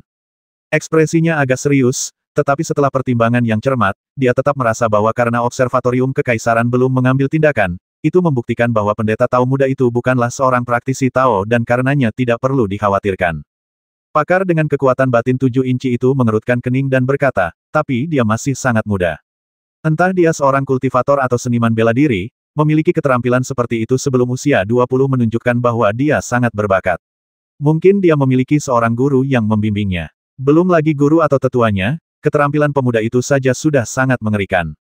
Jika kita gagal menangkapnya sekaligus dan dia lolos, kita akan memiliki musuh seperti itu di masa depan. Ketika dia menjadi Grandmaster bela diri dalam beberapa tahun, dia akan sangat sulit dihadapi. Menteri tampaknya juga memikirkan hal ini, dan ekspresinya langsung menjadi tidak yakin. Saat itu, seorang pelayan datang melapor, mengatakan, sebuah surat telah dikirim dari kediaman Perdana Menteri. Menteri tersebut, memanfaatkan kesempatan untuk menyelamatkan muka, berkata, ungkapkan saja. Surat itu kemudian disampaikan kepada Menteri. Menteri Perang membuka surat itu, melihatnya sekilas, dan wajahnya langsung berubah pucat. Pakar energi internal bertanya dengan bingung, apa yang terjadi? Menteri Perang berkata dengan suara berat, Perdana Menteri memohon kepada pendeta Tao muda itu, meminta saya untuk melupakan masalah ini, tetapi masih ada sedikit ancaman dalam surat itu. Bahkan sang guru bela diri, yang sudah memiliki kekuatan batin 7 inci, tak kuasa menahan napas. Tampaknya pendeta Tao muda itu jauh lebih penting daripada yang ia duga, bahkan menyuruh Perdana Menteri menulis surat pribadi untuk memohon padanya, dan bahkan melontarkan ancaman tersirat, sehingga menciptakan keretakan antara dirinya dan Menteri Perang. Tepat ketika wajah Menteri mulai muram, seorang pelayan lain datang melapor sebuah surat telah tiba dari kediaman Sekretaris Besar Su. Bawa ke sini. Menteri Perang membuka surat yang telah disampaikan, dan wajahnya yang sudah pucat berubah semakin muram. Pakar energi internal itu meliriknya, lalu tersenyum getir. Surat yang dikirim oleh Cendekiawan Agung Su hampir identik dengan surat yang dikirim oleh kediaman Perdana Menteri. Terlepas dari sedikit perbedaan sikap dan nada suara, maknanya hampir sama. Menteri Perang merobek-robek dua surat tulisan tangan dari seorang pejabat tingkat pertama. Rambut abu-abunya sedikit bergetar saat ia menggertakkan gigi dan berkata, ini keterlaluan. Begitu ia selesai berbicara, seorang pelayan maju untuk melapor Wakil Direktur Observatorium Kekaisaran, Tuan Sikong, telah mengirimkan surat. Kali ini, wajah Menteri Perang berubah dari hitam menjadi putih, seolah-olah dia kehilangan semua warna dalam sekejap. Pakar energi internal itu mendesah, berpikir dalam hati, Observatorium Kekaisaran juga telah mengirimkan surat. Sepertinya pendeta Tao muda ini memang seorang kultivator. Kali ini, sungguh nyaris. Ketika Qin Xianyu kembali ke halaman kecilnya, pengurus rumah tangga Cendekiawan Besar Su sudah menunggu di pintu, tampak agak cemas. Dasar pendeta Tao, kau benar-benar pembuat onar. Kata pelayan itu sambil tersenyum kecut, kau baru tiba di ibu kota tadi malam, dan hari ini kau sudah melumpuhkan lengan cucu Menteri Perang. Qin Xianyu berkata dengan tenang, hanya saja aku terlalu lunak seharusnya aku mengambil nyawanya. Sang pengurus terdiam, hanya menggelengkan kepala dan berkata, para kesatria menggunakan keahlian mereka untuk melanggar hukum. Baik mereka seniman bela diri maupun praktisi Tao, begitu mereka memiliki keahlian, mereka tidak lagi peduli dengan batasan hukum dan peraturan. Qin Xianyu terkekeh 2 kali, tetapi tidak menjawab langsung. Sebaliknya, ia bertanya, dengan pangkat dan jabatan seorang sekretaris agung, 1 tingkat lebih tinggi dari Menteri Perang, dan saya tidak takut pada Menteri Perang ini, saya rasa Sekretaris Agung Su tidak akan terganggu dengan hal ini. Karena Anda menunggu saya di sini, dan Anda terlihat sangat cemas, Anda pasti memiliki hal penting lain yang harus dilakukan. Bolehkah saya bertanya apa itu? Sang pengurus cukup terkejut saat mengetahui bahwa dia telah melihat petunjuk-petunjuk itu dan langsung menunjukkannya, tetapi dia tidak membuatnya terus bertanya-tanya dan hanya menjelaskan masalahnya satu persatu. Sebagian besar penduduk setempat sudah pindah sementara dengan berbagai dalih atau karena kecelakaan. Sebelum Qin Xianyu sempat berbicara, pengurus itu berbicara terlebih dahulu, mungkin karena para kultivator tersebar di seluruh ibu kota dan sulit dikendalikan, jadi beberapa orang perlu dikumpulkan di dekat kota selatan. Namun, belum pernah ada preseden seperti ini. Konferensi-konferensi sebelumnya tidak pernah mengumpulkan para kultivator seperti ini, dan ini bisa dengan mudah membuat para kultivator merasa kesal dan memicu pemberontakan. Oleh karena itu, guru merasa hal ini sangat aneh, dan saya khawatir ada perubahan rencana. Beliau meminta saya untuk bertanya kepada kepala biara apakah kita harus pindah ke kediaman cendekiawan. Qin Xianyu sedikit mengernyit, merenung sejenak, lalu berkata, terima kasih atas kebaikanmu, cendekiawan Su, tapi aku merasa cukup nyaman di sini dan tak perlu pindah. Meskipun Sekretaris Agung Su adalah pejabat tinggi di istana dan ahli dalam hal kultivasi, pada dasarnya ia hanyalah seorang awam, bukan seorang kultivator. Qin Xianyu, sebagai seorang kultivator, dan mengingat kerusuhan di ibu kota, tidak ingin melibatkan pihak lain dalam urusan kultivator ini. Observatorium Kekaisaran sekarang sedang mengkonsolidasikan para praktisi Tao dan mengumpulkan mereka di kota selatan, terutama karena kekhawatiran bahwa berbagai konflik di antara para praktisi mungkin melibatkan orang-orang biasa. Pelayan itu menghela napas lega setelah menerima balasan Qin Xianyu dan berkata, kalau begitu, saya akan memberitahu Anda, Tuan. Mengenai tempat ini, harap berhati-hati dalam segala hal, Taois. Qin Xianyu mengangguk dan berkata, terima kasih atas pengingatnya. Saya pasti akan memperhatikannya. Mohon sampaikan juga terima kasih saya kepada cendekiawan Su. Manajer itu mengangguk dan pergi. Qin Xianyu adalah seorang pemuda yang cerdas, dan dia tentu saja menyadari kekhawatiran manajernya. Kepala pelayan, yang tidak memiliki hubungan nyata dengannya, khawatir Qin Xianyu akan membawa konflik para kultivator ke akademi. Ia baru merasa lega ketika Qin Xianyu menolak untuk pindah ke akademi. Qin Xianyu tidak menyalahkan pengurus itu atas pemikirannya, tetapi membandingkan keduanya, dia merasa lebih menghormati cendekiawan Su. Menengok ke sekeliling, tampak jelas bahwa di area sekitar pelataran kecil ini hanya ada sedikit orang biasa sebaliknya, para praktisi bela diri atau kultivator sesekali muncul. Qin Xianyu hanya meliriknya beberapa kali dan mengabaikannya. Ia yakin kultivasi gangsanya sudah berada pada tingkat yang tinggi di jalur kultivasi, dan dengan berbagai metodenya, ia tidak perlu takut pada siapapun. Selain itu, pendeta Tao itu juga merasa bahwa ia tidak membuat masalah dan tidak seharusnya berkelahi dengan siapapun. Berapa banyak kultivator di sekitar tentu saja bukan urusannya. Dengan pikiran itu, dia memasuki halaman. Ramuan obat peninggalan Lu Qing masih ada, mereka tidak akan lari. Lagi pula, mereka sudah disimpan selama beberapa bulan, jadi tidak perlu terburu-buru mengambilnya. Hal yang paling mendesak saat ini, selain 8 ramuan obat itu, adalah fokus pada pedang giok. Bagaimana kita bisa menemukan batu giok sebesar itu, padahal kualitasnya pasti yang terbaik di ibu kota, keluarga berkuasa mana yang punya batu giok sebagus itu sampai bisa diukir menjadi pedang giok. Dia berpikir sejenak, pikirannya campur aduk, dan dalam hati melafalkan mantra yang menenangkan untuk meredakannya. Tepat saat dia hendak memulai kultivasinya, dia tiba-tiba menyentuh surat di lengannya. Itu adalah surat yang diberikan Xiaoqi kepadanya sebelumnya, itu adalah surat yang dikirim Liu Ruoyin melalui orang lain. Ketika aku ditangkap oleh Liu Quan dan Baimu, aku yakin Paman Fu, Lu Qing, Nona Liu, dan orang-orang yang berhubungan baik denganku sangat khawatir, kan Qin Xianyu sedikit bingung. Dia menghilang kali ini, jadi mengapa Lu Qing mengirim ramuan obat ke ibu kota, dan mengapa Nona Liu bahkan mengirim surat? Qin Xianyu membuka surat itu dengan lembut. Surat itu berisi banyak kata, dan tulisannya halus, dengan sesekali jeda dalam goresannya. Entah mengapa, Qin Xianyu merasakan getaran di hatinya. Surat itu berisi banyak kata, yang dibacanya dengan cermat, kata demi kata.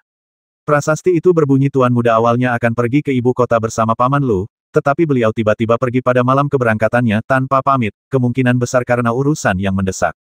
Namun, Tuan Muda adalah orang yang beruntung, diberkati oleh surga, dan pasti tidak akan terjadi apa-apa padanya.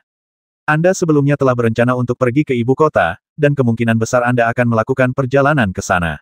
Seharusnya Anda sudah tiba di ibu kota sekarang. Saat ini sedang akhir musim gugur, awal musim dingin, dan cuacanya mudah berubah. Ibu kota terletak di utara Sungai Huai, yang iklimnya bahkan lebih dingin. Tuan muda harus ekstra hati-hati dan mengenakan pakaian hangat. Hanya dalam beberapa kata singkat, kekhawatirannya terlihat jelas. Namun, hilangnya Qin Xianyu yang tidak dapat dijelaskan memang telah menimbulkan kekhawatiran besar di antara mereka yang mengenalnya. Surat ini mengungkapkan bahwa Nona Liu mengatakan bahwa dia adalah pria yang beruntung, diberkahi dengan keberuntungan, dan pasti akan baik-baik saja. Pernyataan ini, meskipun tampak menghibur dan menyemangati, hampir terasa seperti menipu diri sendiri. Mereka pergi begitu saja diam-diam, dan tidak terjadi apa-apa. Qin Xianyu terdiam cukup lama. Ia kembali membaca surat itu dan menatap kosong untuk waktu yang lama. Kesunyian. Di ibu kota yang luas itu, terdapat banyak sekali tokoh penting. Rumah-rumah besar para tokoh penting ini dipenuhi dengan emas, perak, permata, dan harta karun langka yang tak terhitung jumlahnya. Mendapatkan sepotong batu giok sepanjang sekitar 13 inci tidaklah sulit. Tetapi sepotong batu giok murni adalah satu di antara 10.000.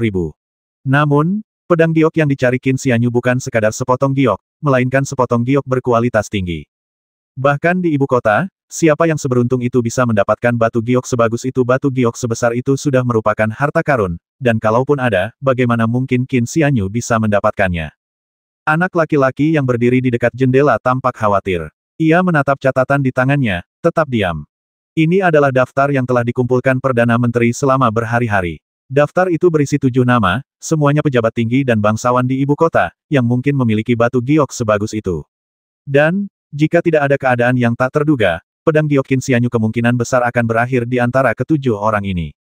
Dia mendesah pelan dan melihat ke arah gerbang halaman. Suara derap kaki dan roda kuda terdengar saat mereka mendekat.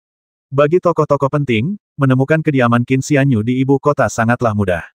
Hal ini berlaku bagi Menteri Ritus yang mengirimkan daftar tersebut, dan juga bagi Nona ketujuh.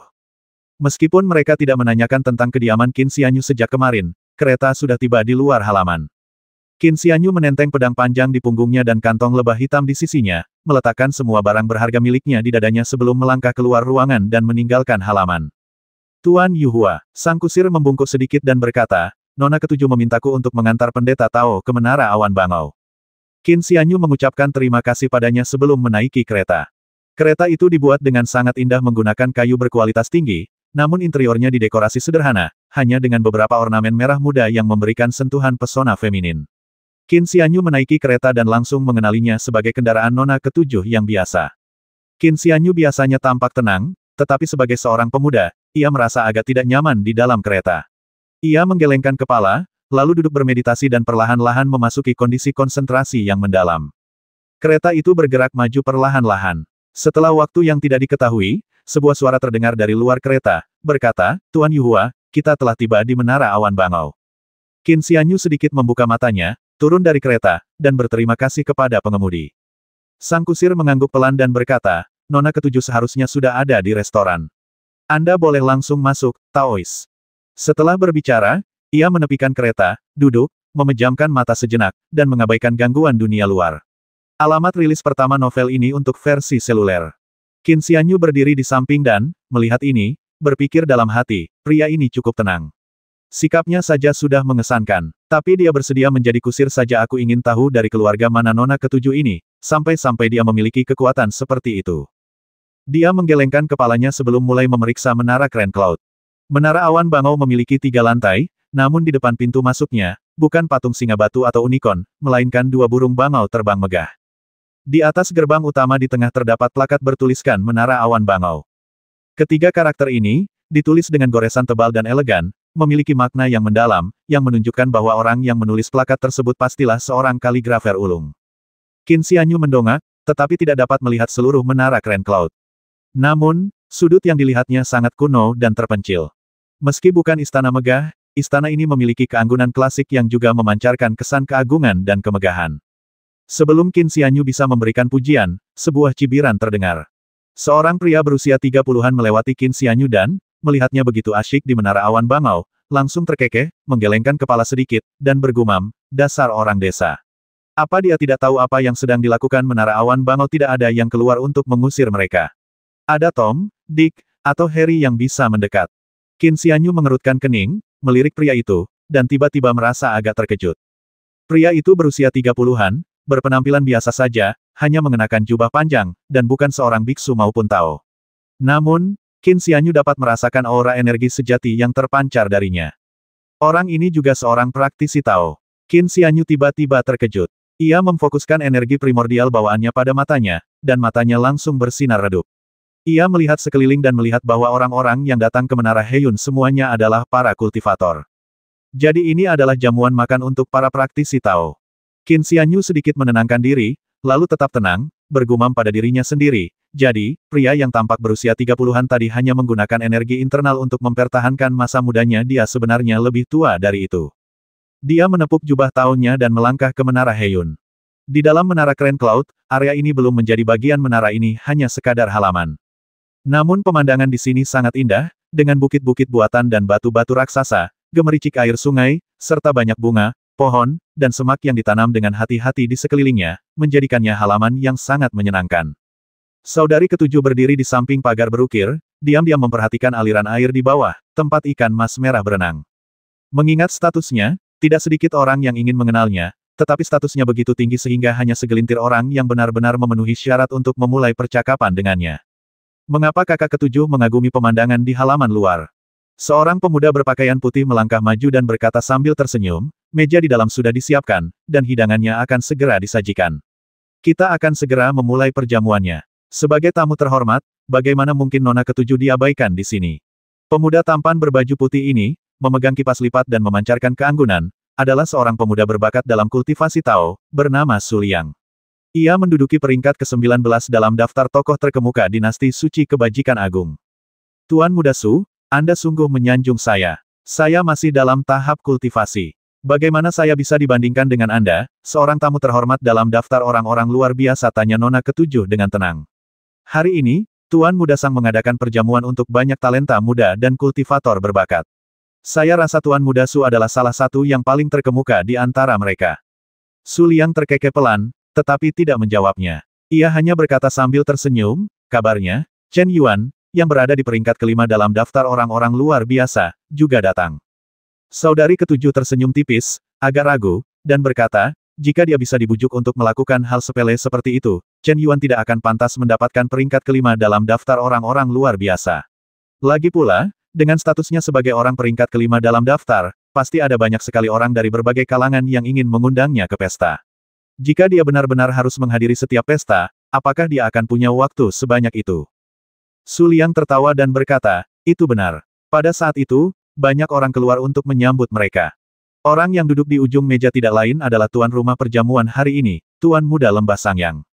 Tuan muda dari keluarga pedagang ini baru berusia awal 20-an, tampak agak kekanak-kanakan, tetapi dia mengenakan pakaian mewah dan memiliki senyum lebar di wajahnya, memancarkan aura kepuasan yang angkuh. Di belakangnya ada orang-orang yang telah mengolah ki sejati atau memiliki status terkemuka, seperti putra dan keponakan dari guru Tao tertentu. Tuan Muda Sang menangkupkan tangannya sedikit dan berkata sambil tersenyum, Nona ketujuh, rekan Daoi Su, kalian berdua adalah tamu kehormatan. Bagaimana mungkin kalian menunggu di luar? Saya sempat kebingungan dan tidak bisa melayani kalian dengan baik. Silakan masuk segera. Su Liang mengangguk dengan wajar, tetapi saat menatap saudari ketujuh, dia menatapnya dengan bingung. Kakak ketujuh dengan tenang menjawab, aku masih menunggu seseorang. Semua orang tercengang. Tuan Muda Sang sedikit terkejut sebelum bertanya, rekan Taois mana yang belum datang? Tuan Muda Lembah Sang yang cukup bingung. Secara logika, di antara para kultivator muda yang dapat menghadiri perjamuannya hari ini, Su Liang, yang berada di peringkat ke-17 dalam daftar talenta luar biasa, seharusnya yang paling terampil, sementara nona ketujuh seharusnya yang paling bergengsi. Selain mereka berdua, tokoh penting manakah lagi yang belum hadir? Orang yang bisa membuat adik ketujuh menunggu pastilah Chen Yuan. Meskipun dia telah mengirim undangan kepada Chen Yuan merasa bangga dan tentu saja tidak akan menghadiri urusan perjamuan sepele seperti itu. Tuan Muda Sang sangat bingung. Semua orang cukup terkejut. Saudari ketujuh berkata, Tuan Muda Sang, Anda tidak perlu menunggu bersama saya. Anda bisa membawa para Taois lainnya ke dalam dan saya akan menunggu di sini. Bagaimana mungkin kau begitu kasar? Tuan Muda Sang menggelengkan kepala dan tersenyum. Lembah Sangyangku, bagaimanapun juga, adalah sekte kultivasi yang besar. Bagaimana mungkin kau begitu tidak sopan di sini lagi pula? Aku juga ingin melihat rekan Taois mana yang telah membuat Nona ketujuh menunggu sampai sekarang. Su Liang tertawa dan berkata, saya juga ingin tahu yang mana. Nona ketujuh bersikap acuh tak acuh dan pendiam, bahkan Lu Xuan, orang nomor satu dalam daftar orang-orang luar biasa, tidak bisa membuatnya menunggu di sini. Jadi, siapa yang mungkin bisa membuat Nona ketujuh menunggunya di halaman? Gadis ketujuh sedikit mengernyit. Pendeta Tao muda itu tidak diundang, dan agar tidak tersesat atau diusir, ia menunggu di sana. Namun, tanpa diduga, ia menarik perhatian semua orang. Setelah berpikir sejenak, ia berkata, tidak baik membiarkan kalian semua menunggunya sendirian, jadi silakan duduk dulu. Belum sempat kata-kata itu terucap dari mulutnya, sesosok tubuh melangkah memasuki halaman. Semua orang menoleh. Seorang pemuda berpakaian seperti pendeta Tao, dengan wajah halus dan tampan, rambut hitam, dan mata cerah, memancarkan aura tenang dan murni. Pendeta Tao yang tampan ini menyandang pedang di punggungnya, dan tas kain hitam tergantung di pinggangnya. Ia sedang melihat sekeliling. Apakah hanya ini saja tentang dia, seorang pendeta Tao? Dilihat dari tatapan matanya yang penuh rasa ingin tahu dan cara dia memandang sekelilingnya, jelaslah dia seorang desa. Mata Tuan Muda Sang berubah sedikit dingin, dan dia mengerutkan kening. Begitu Qin Xianyu melangkah masuk ke halaman, ia melihat sekeliling dan melihat sekelompok besar orang berkumpul di pagar mahoni, termasuk Nona ketujuh. Yang mengejutkan Qin Xianyu, semua mata tertuju padanya. Namun, pendeta Tao muda itu tidak menunjukkan tanda-tanda gugup. Sejak memulai kultivasinya, ia telah melihat dunia dan bertemu dengan beberapa tokoh penting. Orang-orang di pagar tangga sebagian besar adalah kultivator Tao, yang agak mengejutkannya, tetapi kultivasi Qi sejati mereka lebih rendah daripada kultivasinya. Menghadapi sekelompok kultivator yang tingkat kultivasinya jauh lebih rendah daripada dirinya, Qin Xianyu tetap tenang dan kalem. Di bawah tatapan semua orang, pemuda yang berpakaian seperti pendeta Tao itu hanya tersenyum kecil, mengangguk pada semua orang, lalu membungkuk sedikit pada saudari ketujuh, sambil berkata, pendeta Tao yang rendah hati ini memberi salam pada saudari ketujuh. Anda datang agak terlambat, Master Taois, kata suster ketujuh. Banyak rekan Taois di sini sudah duduk, tetapi mereka terlambat karena Anda. Awalnya, di mata Tuan Muda Sang dan Su Liang, pendeta Tao ini, yang belum pernah menjelajahi dunia, seharusnya merasa tersanjung. Namun, pendeta Tao itu hanya tersenyum tipis dan berkata dengan nada meminta maaf, pemandangan di sekitar Menara Keren Cloud sangat elegan, dengan nuansa klasik dan terpencil, yang mempesona dan memesona. Saya begitu asyik memandanginya sehingga saya datang terlambat. Saya sungguh minta maaf telah membuat kalian semua menunggu. Dia tetap tampak tenang, tidak menunjukkan sanjungan yang diharapkan ataupun tanda-tanda kebingungan. Hal ini membuat banyak orang sangat tidak senang dan tidak senang. Kamu benar-benar asyik mengagumi pemandangan. Lembah Sangyang merupakan salah satu sekte kultivasi utama, salah satu sekte kultivasi terbesar di dinasti suci kebajikan agung. Setengah bulan yang lalu, di usia 19 tahun, Tuan Muda Lembah Sangyang mengubah ki ilusi di dalam tubuhnya menjadi kenyataan, akhirnya melahirkan ki sejati.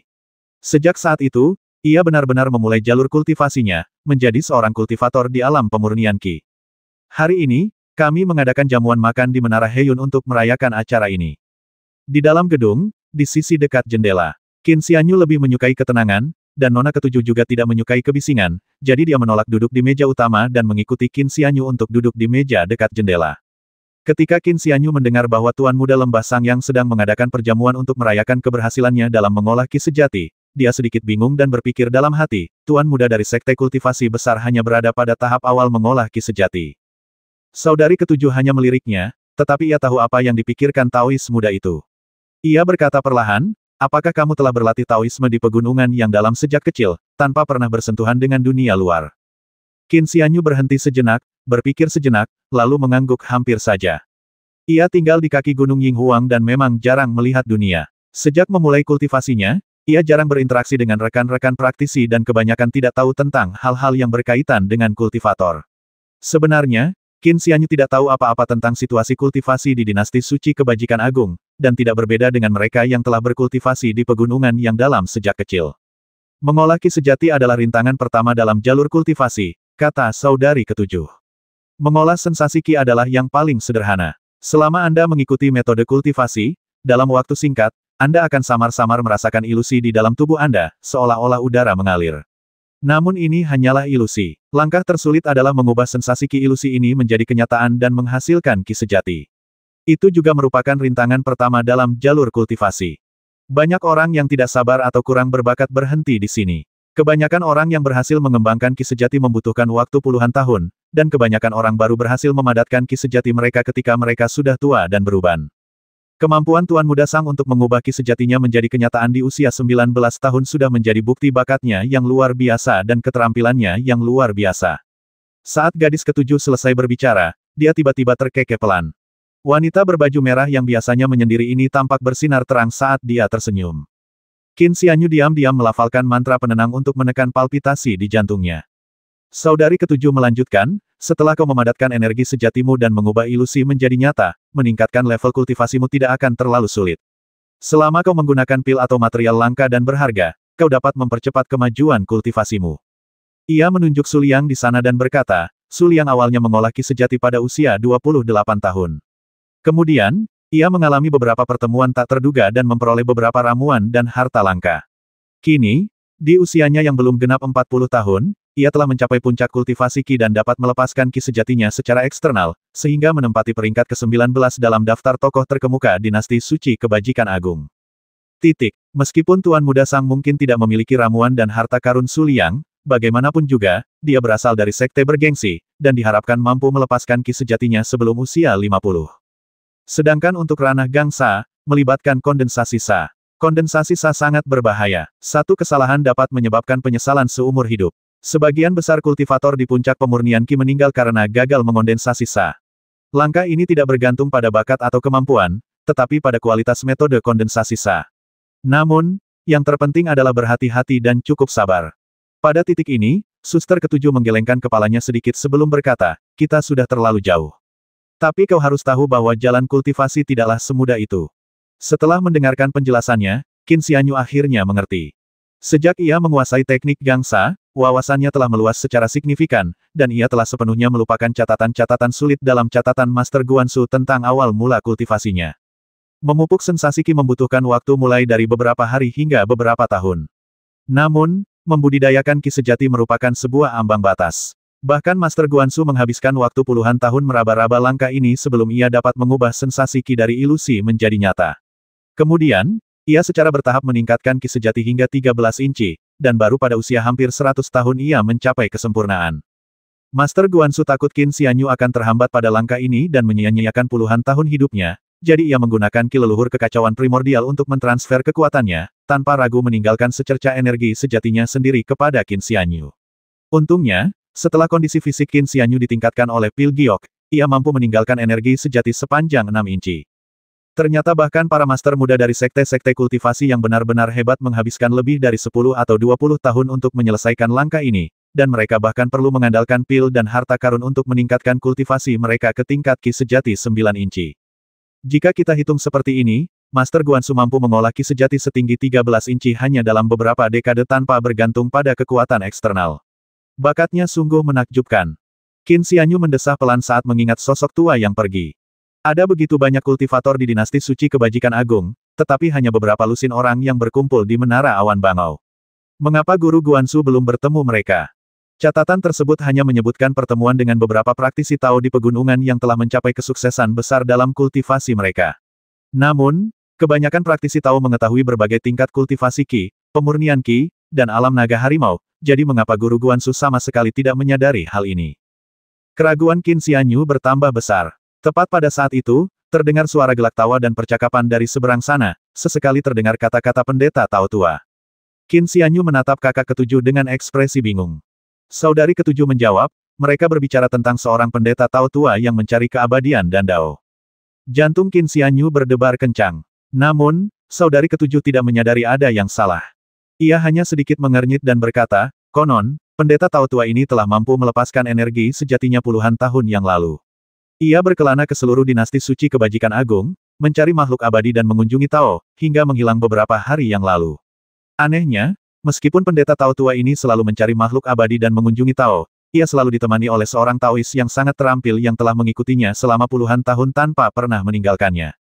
Qin Xianyu tiba-tiba terkejut dan berseru, mengikuti seorang kultivator Tao.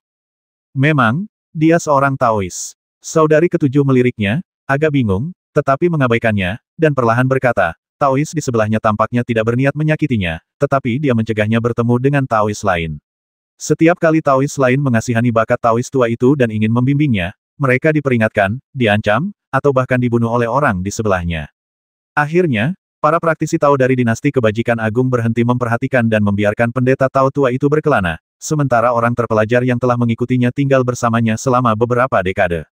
Saudari ketujuh menghela napas dan berkata, pendeta Tao tua ini saat ini baru berada di tahap pelepasan ki sejati.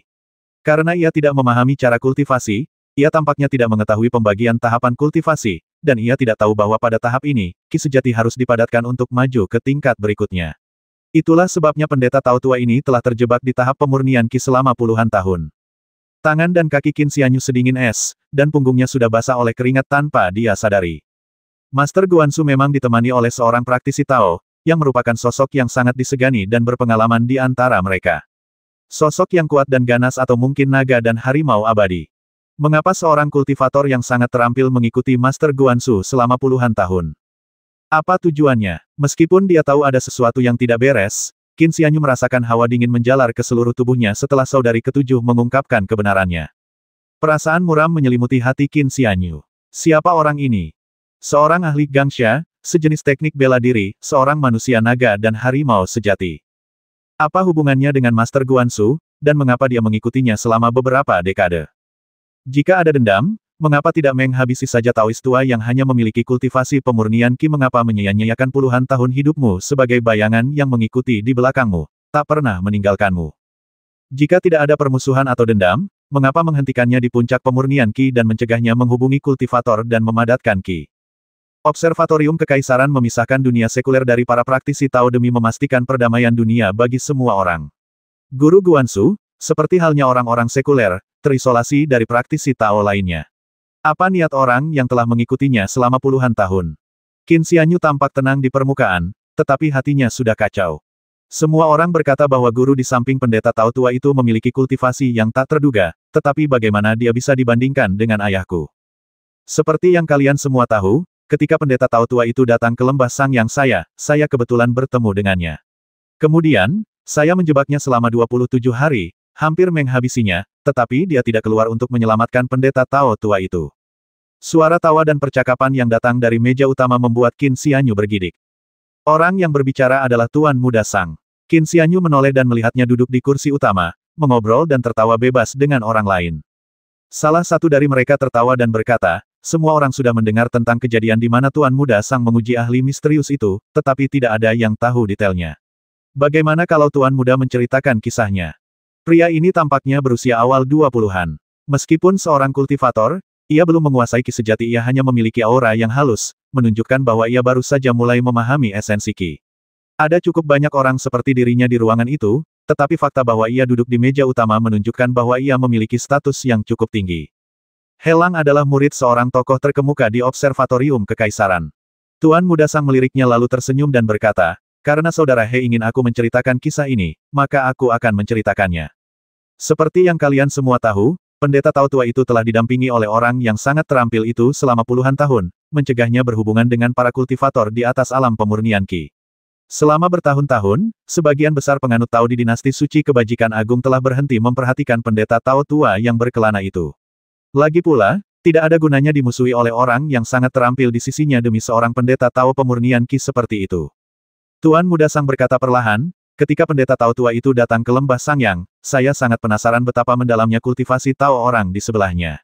Jadi saya menggunakan keajaiban sekte kami untuk mengubah pola Feng Shui dan mengubah formasi pelindung gunung, menjebaknya di dalam.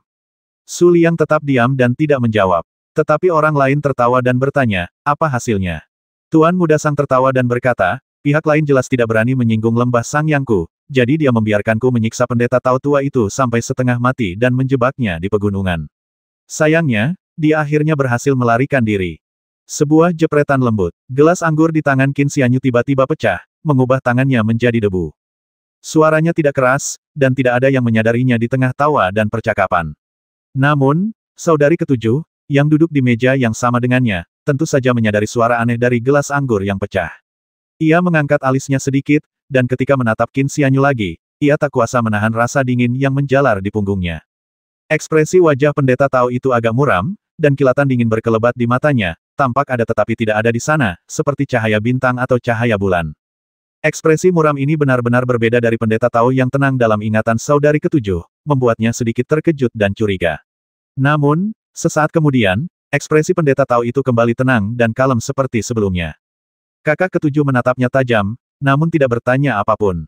Qin Xianyu menenangkan diri dan berbisik, sepertinya ahli di samping Tao tua itu tidak begitu kuat, setidaknya dia takut pada Master Lembah Sangyang. Aku pernah mendengar tentang hal ini sebelumnya. Saudari ketujuh mengalihkan pandangannya dari wajah Tuan Muda Sang dan berkata dengan tenang, hari itu, Tuan Muda Sang menggunakan benda-benda aneh di lembah untuk mengubah susunan batu dan pohon, mengubah pola Feng Shui, dan menyebabkan susunan pelindung berubah, menjebak pendeta Tao tua itu selama 27 hari. Namun, ahli itu tidak datang menyelamatkan, yang mungkin bukan karena ia takut pada Lembah Sangyang. Menurut rumor, meskipun ahli itu telah berada di sisi pendeta Tao tua itu selama puluhan tahun, ia tidak peduli dengan hidup atau matinya pendeta Tao tua itu. Qin Xianyu bergumam pada dirinya sendiri, apakah mereka tidak peduli dengan hidup dan mati? Saudari ketujuh berkata, kudengar beberapa kultivator menganggap pendeta Tao tua ini sangat berbakat dan memiliki pemahaman yang sangat baik, dan mereka ingin memberinya bimbingan, tetapi pada akhirnya, mereka semua dihentikan oleh orang di sampingnya, dan beberapa bahkan dipukuli sampai mati. Setelah insiden Lembah Sangyang, hal itu menegaskan satu hal. Qin Xianyu bertanya, ada apa? Pendeta Tao tua ini memang sangat peka, kata suster ketujuh. Saat itu, Tuan Muda Sang menjebaknya, berulang kali mengubah tata letak Feng Shui dan formasi lainnya, menyebabkannya tersesat di dalam dan tidak bisa keluar. Ia bahkan melepaskan banyak burung dan binatang buas, dan memindahkan air, buah-buahan, dan sumber makanan lainnya, memutus pasokan makanan dan air pendeta Tao tua itu, memaksanya bertarung melawan binatang buas itu selama berhari-hari. Meskipun akhirnya ia berada dalam kondisi yang sangat menyedihkan, ia akhirnya berhasil menghancurkan formasi tersebut. Pada titik ini, saudari ketujuh mengangguk penuh kekaguman dan berkata, pembentukan Lembah Sangyang yang bermartabat telah dipatahkan oleh Taois tua ini dengan kultivasi pemurnian Qi-nya.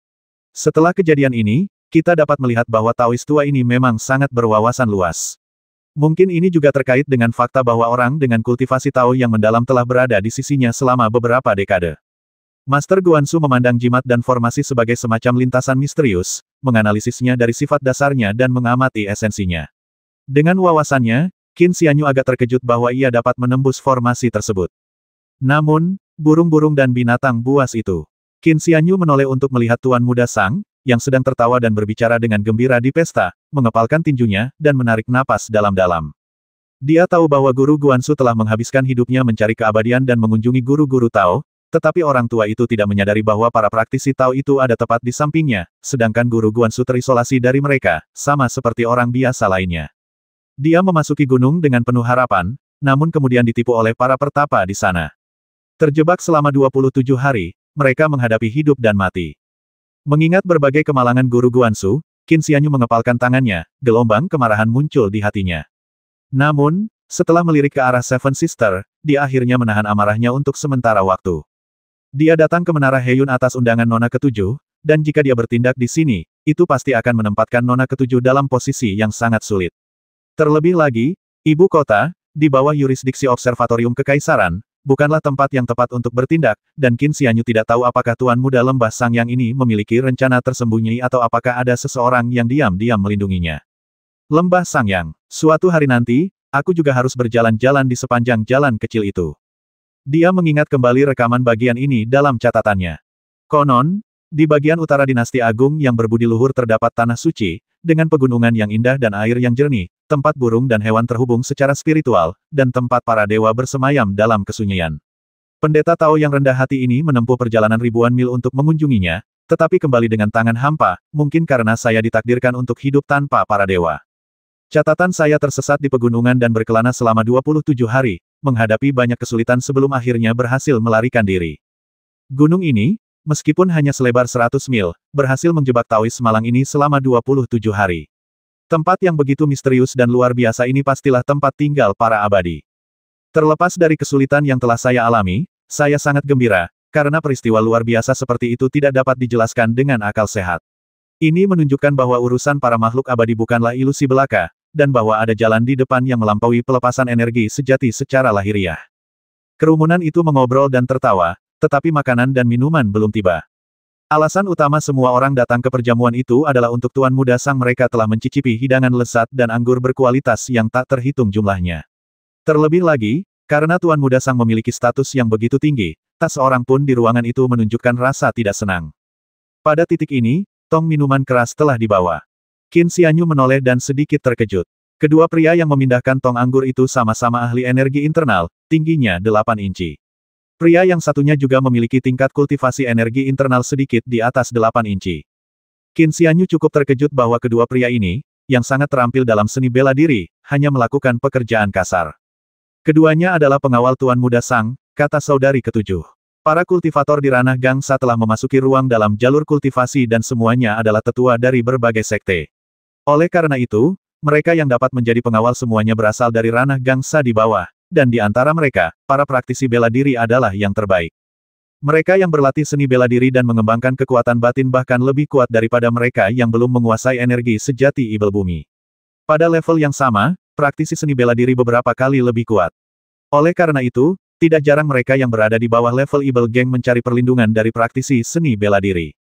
Akan tetapi, kedua master dengan kekuatan internal 8 inci ini, yang levelnya mendekati Grandmaster bela diri, bagus-bagus saja sebagai penjaga, tetapi mereka sebenarnya melakukan kerja keras. Hal ini cukup mengejutkan Qin Xianyu. Mengetahui bahwa ia tidak tahu banyak tentang dunia kultivasi, saudari ketujuh menjelaskannya kepadanya. Setelah berpikir sejenak, ia berkata, ada beberapa seniman bela diri yang, secara kebetulan, mengetahui bahwa ada hal seperti menumbuhkan keabadian dan menyempurnakan Dao, yang dapat menghasilkan umur panjang dan memungkinkan seseorang melampaui bahkan tingkat Grandmaster dalam seni bela diri. Oleh karena itu, mereka mencari keabadian dan mencari Dao. Kasus seperti itu tidak jarang terjadi. Jika para praktisi bela diri ini memiliki keberuntungan, seperti bertemu dengan seorang kultivator Tao atau bergabung dengan sekte Tao, mereka dapat memperoleh teknik kultivasi Tao dasar. Dengan demikian, mereka dapat dianggap telah memasuki sekte Tao, tetapi mereka hanya dapat dianggap sebagai murid luar dan tidak dapat memasuki sekte dalam. Lagi pula, para praktisi bela diri ini sudah terampil ketika bergabung dengan sebuah sekte, dan tubuh mereka sudah berkembang sempurna, sehingga wajar jika mereka tidak sebaik para murid inti yang dibesarkan dan dididik oleh sekte tersebut sejak kecil. Kakak ketujuh berhenti sejenak di sini. Qin Xianyu berkata, itu bisa dimengerti. Lagi pula, fisik mereka sudah berkembang sempurna, potensi mereka terbatas, dan mereka sudah menguasai keterampilan sebelum bergabung dengan sekte. Lagi pula, mereka bukan anak kecil lagi. Orang-orang di usia ini biasanya punya ide sendiri. Dibandingkan dengan murid-murid yang tumbuh di sekte sejak kecil dan memiliki rasa memiliki yang lebih kuat terhadap sekte, mereka pasti agak waspada terhadap murid dari sekte lain. Benar, saudari ketujuh mengangguk dan berkata, jika seseorang dapat mengolah ki sejati dengan teknik-teknik dasar ini, ia dapat dianggap memiliki bakat luar biasa dan mungkin termasuk dalam jajaran murid batin. Namun, dari segi kepentingan, mereka masih belum sepenting murid batin yang telah tumbuh di sekte sejak kecil. Qin Xianyu melirik kedua ahli energi internal itu. Keduanya dianggap sebagai tokoh berpengaruh di dunia seni bela diri, tetapi setelah bergabung dengan sekte Tao untuk mengejar keabadian, mereka terpaksa menjadi penjaga dan siap sedia melayani orang lain. Saudari ketujuh melirik Tuan Muda Sang dan berkata, sebenarnya, bukan hanya mereka berdua. Konon, dia juga memiliki seorang Grandmaster bela diri di sisinya, dan dia membawa pusaka pelindung. Qin Xianyu semakin penasaran dan bertanya, Grandmaster seni bela diri harta karun pelindung. Grandmaster bela diri itu bernama Tian Xi, seorang Grandmaster senior yang telah terkenal selama bertahun-tahun. Ia berlatih bela diri sepanjang hidupnya dan tidak tahu apa-apa tentang kultivasi. Setelah menjadi Grandmaster bela diri dan mencapai puncak keahlian bela dirinya, ia terluka oleh energi internal dan beralih mencari jalan untuk menjaga kesehatan. Secara kebetulan, ia mengetahui lokasi Lembah Sangyang dan kemudian bergabung dengan Lembah Sangyang sebagai murid luar. Saudari ketujuh berkata, meskipun dia sudah tua dan belum banyak mengalami kemajuan, dia tetaplah seorang Grandmaster bela diri, jadi dia diutus untuk melindungi Tuan Muda Sang. Qin Xianyu akhirnya memahami status praktisi seni bela diri dalam sekte Tao, dan tidak dapat menahan diri untuk mendesah dalam hati. Saudari ketujuh menunjuk dengan tangannya yang halus dan berkata, dua ahli energi internal lainnya sebenarnya bukan orang luar yang datang untuk bergabung dengan kita.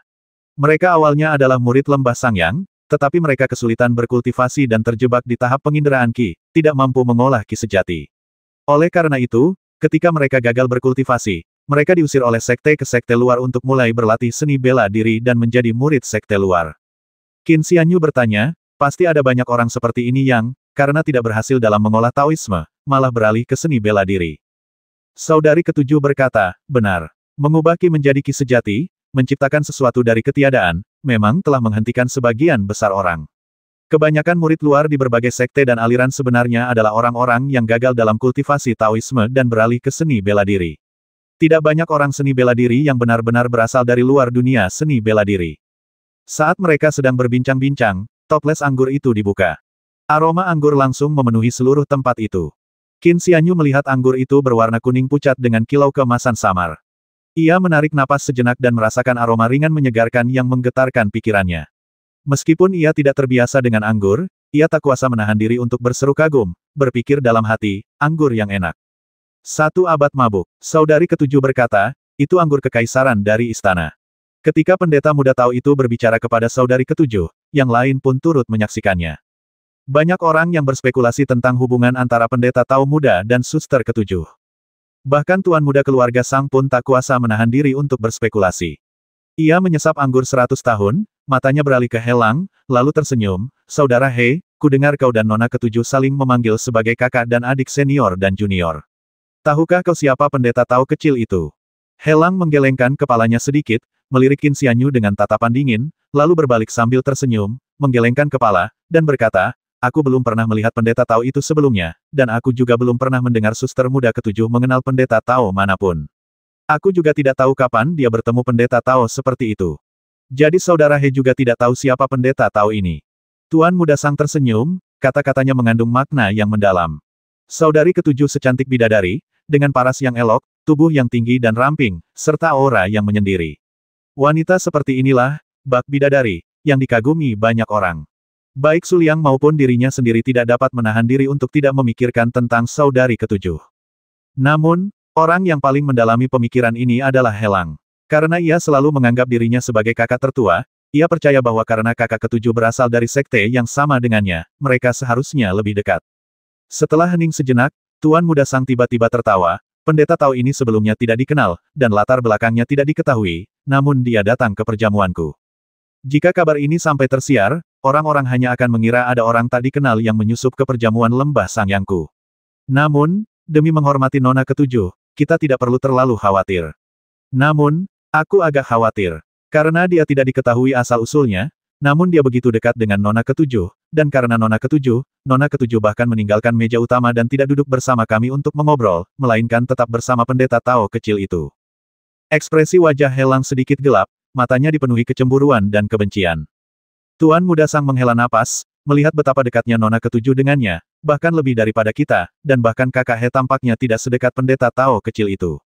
Helang mengepalkan tinjunya sedikit. Aku heran bagaimana pendeta Tao ini bisa mengenal nona ketujuh. Tuan Muda Sang menggelengkan kepalanya dan berkata, nona ketujuh berasal dari keluarga bangsawan dan juga memiliki kecantikan yang tak tertandingi.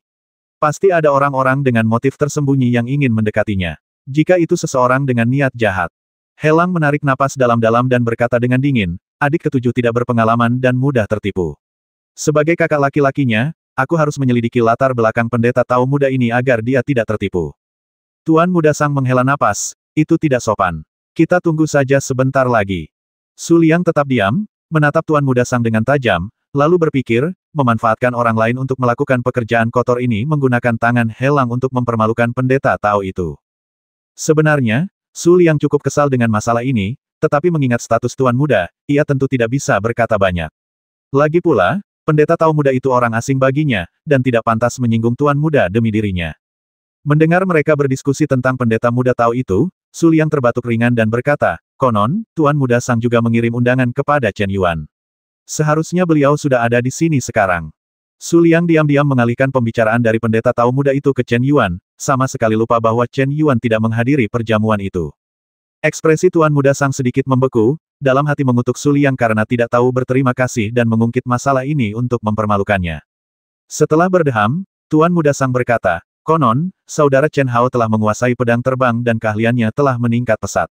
Ia akan datang ke ibu kota untuk menantang Chen Yuan dan menggantikannya sebagai orang peringkat kelima dalam peringkat pahlawan.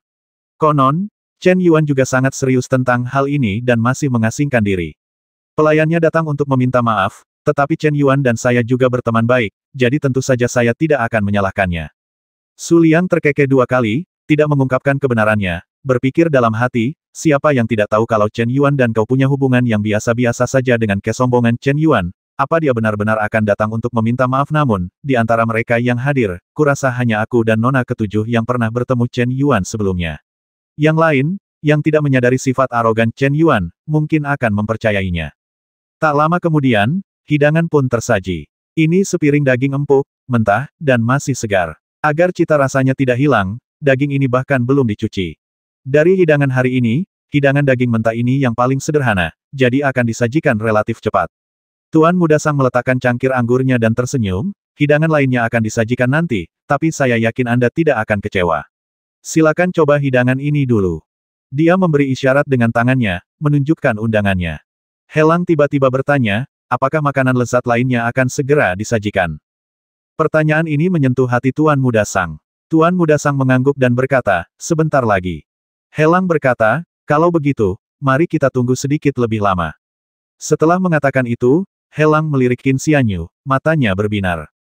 Tak lama kemudian, hidangan lainnya disajikan satu per satu. Meski tidak semuanya tersaji, hidangan-hidangan itu tetap memenuhi separuh meja. Semua hidangannya langka dan lezat, dengan warna, aroma, dan rasa yang sempurna. Semua hidangan ini lezat, kata Helang sambil tersenyum. Entah dibuat dengan bahan-bahan langka atau diolah dengan metode yang luar biasa. Hidangan dan anggur ini pasti cukup langka, bahkan di istana. Tapi kurasa pendeta tahu muda itu sepertinya tidak mengenali hidangan-hidangan ini. Jika dia memakannya tanpa tahu namanya, itu akan dianggap tidak sopan dan membuatnya tidak senang. Mungkin aku harus menjelaskannya kepadanya. Tuan Muda Sang memuji, saudara He sungguh baik dan murah hati terhadap orang lain. Helang bangkit, mengambil secangkir 100 tahun mabuk dan berjalan menuju meja Qin Xianyu. Su Liang memperhatikan sosoknya yang menjauh dan menggelengkan kepala. Hanya dengan sedikit manipulasi, ia telah dijadikan pion. Meskipun pria ini adalah murid observatorium kekaisaran, ia sepertinya tidak akan berpengaruh banyak di masa depan. Melihat tuan muda itu tersenyum, Su Liang merasa tak berdaya. 120.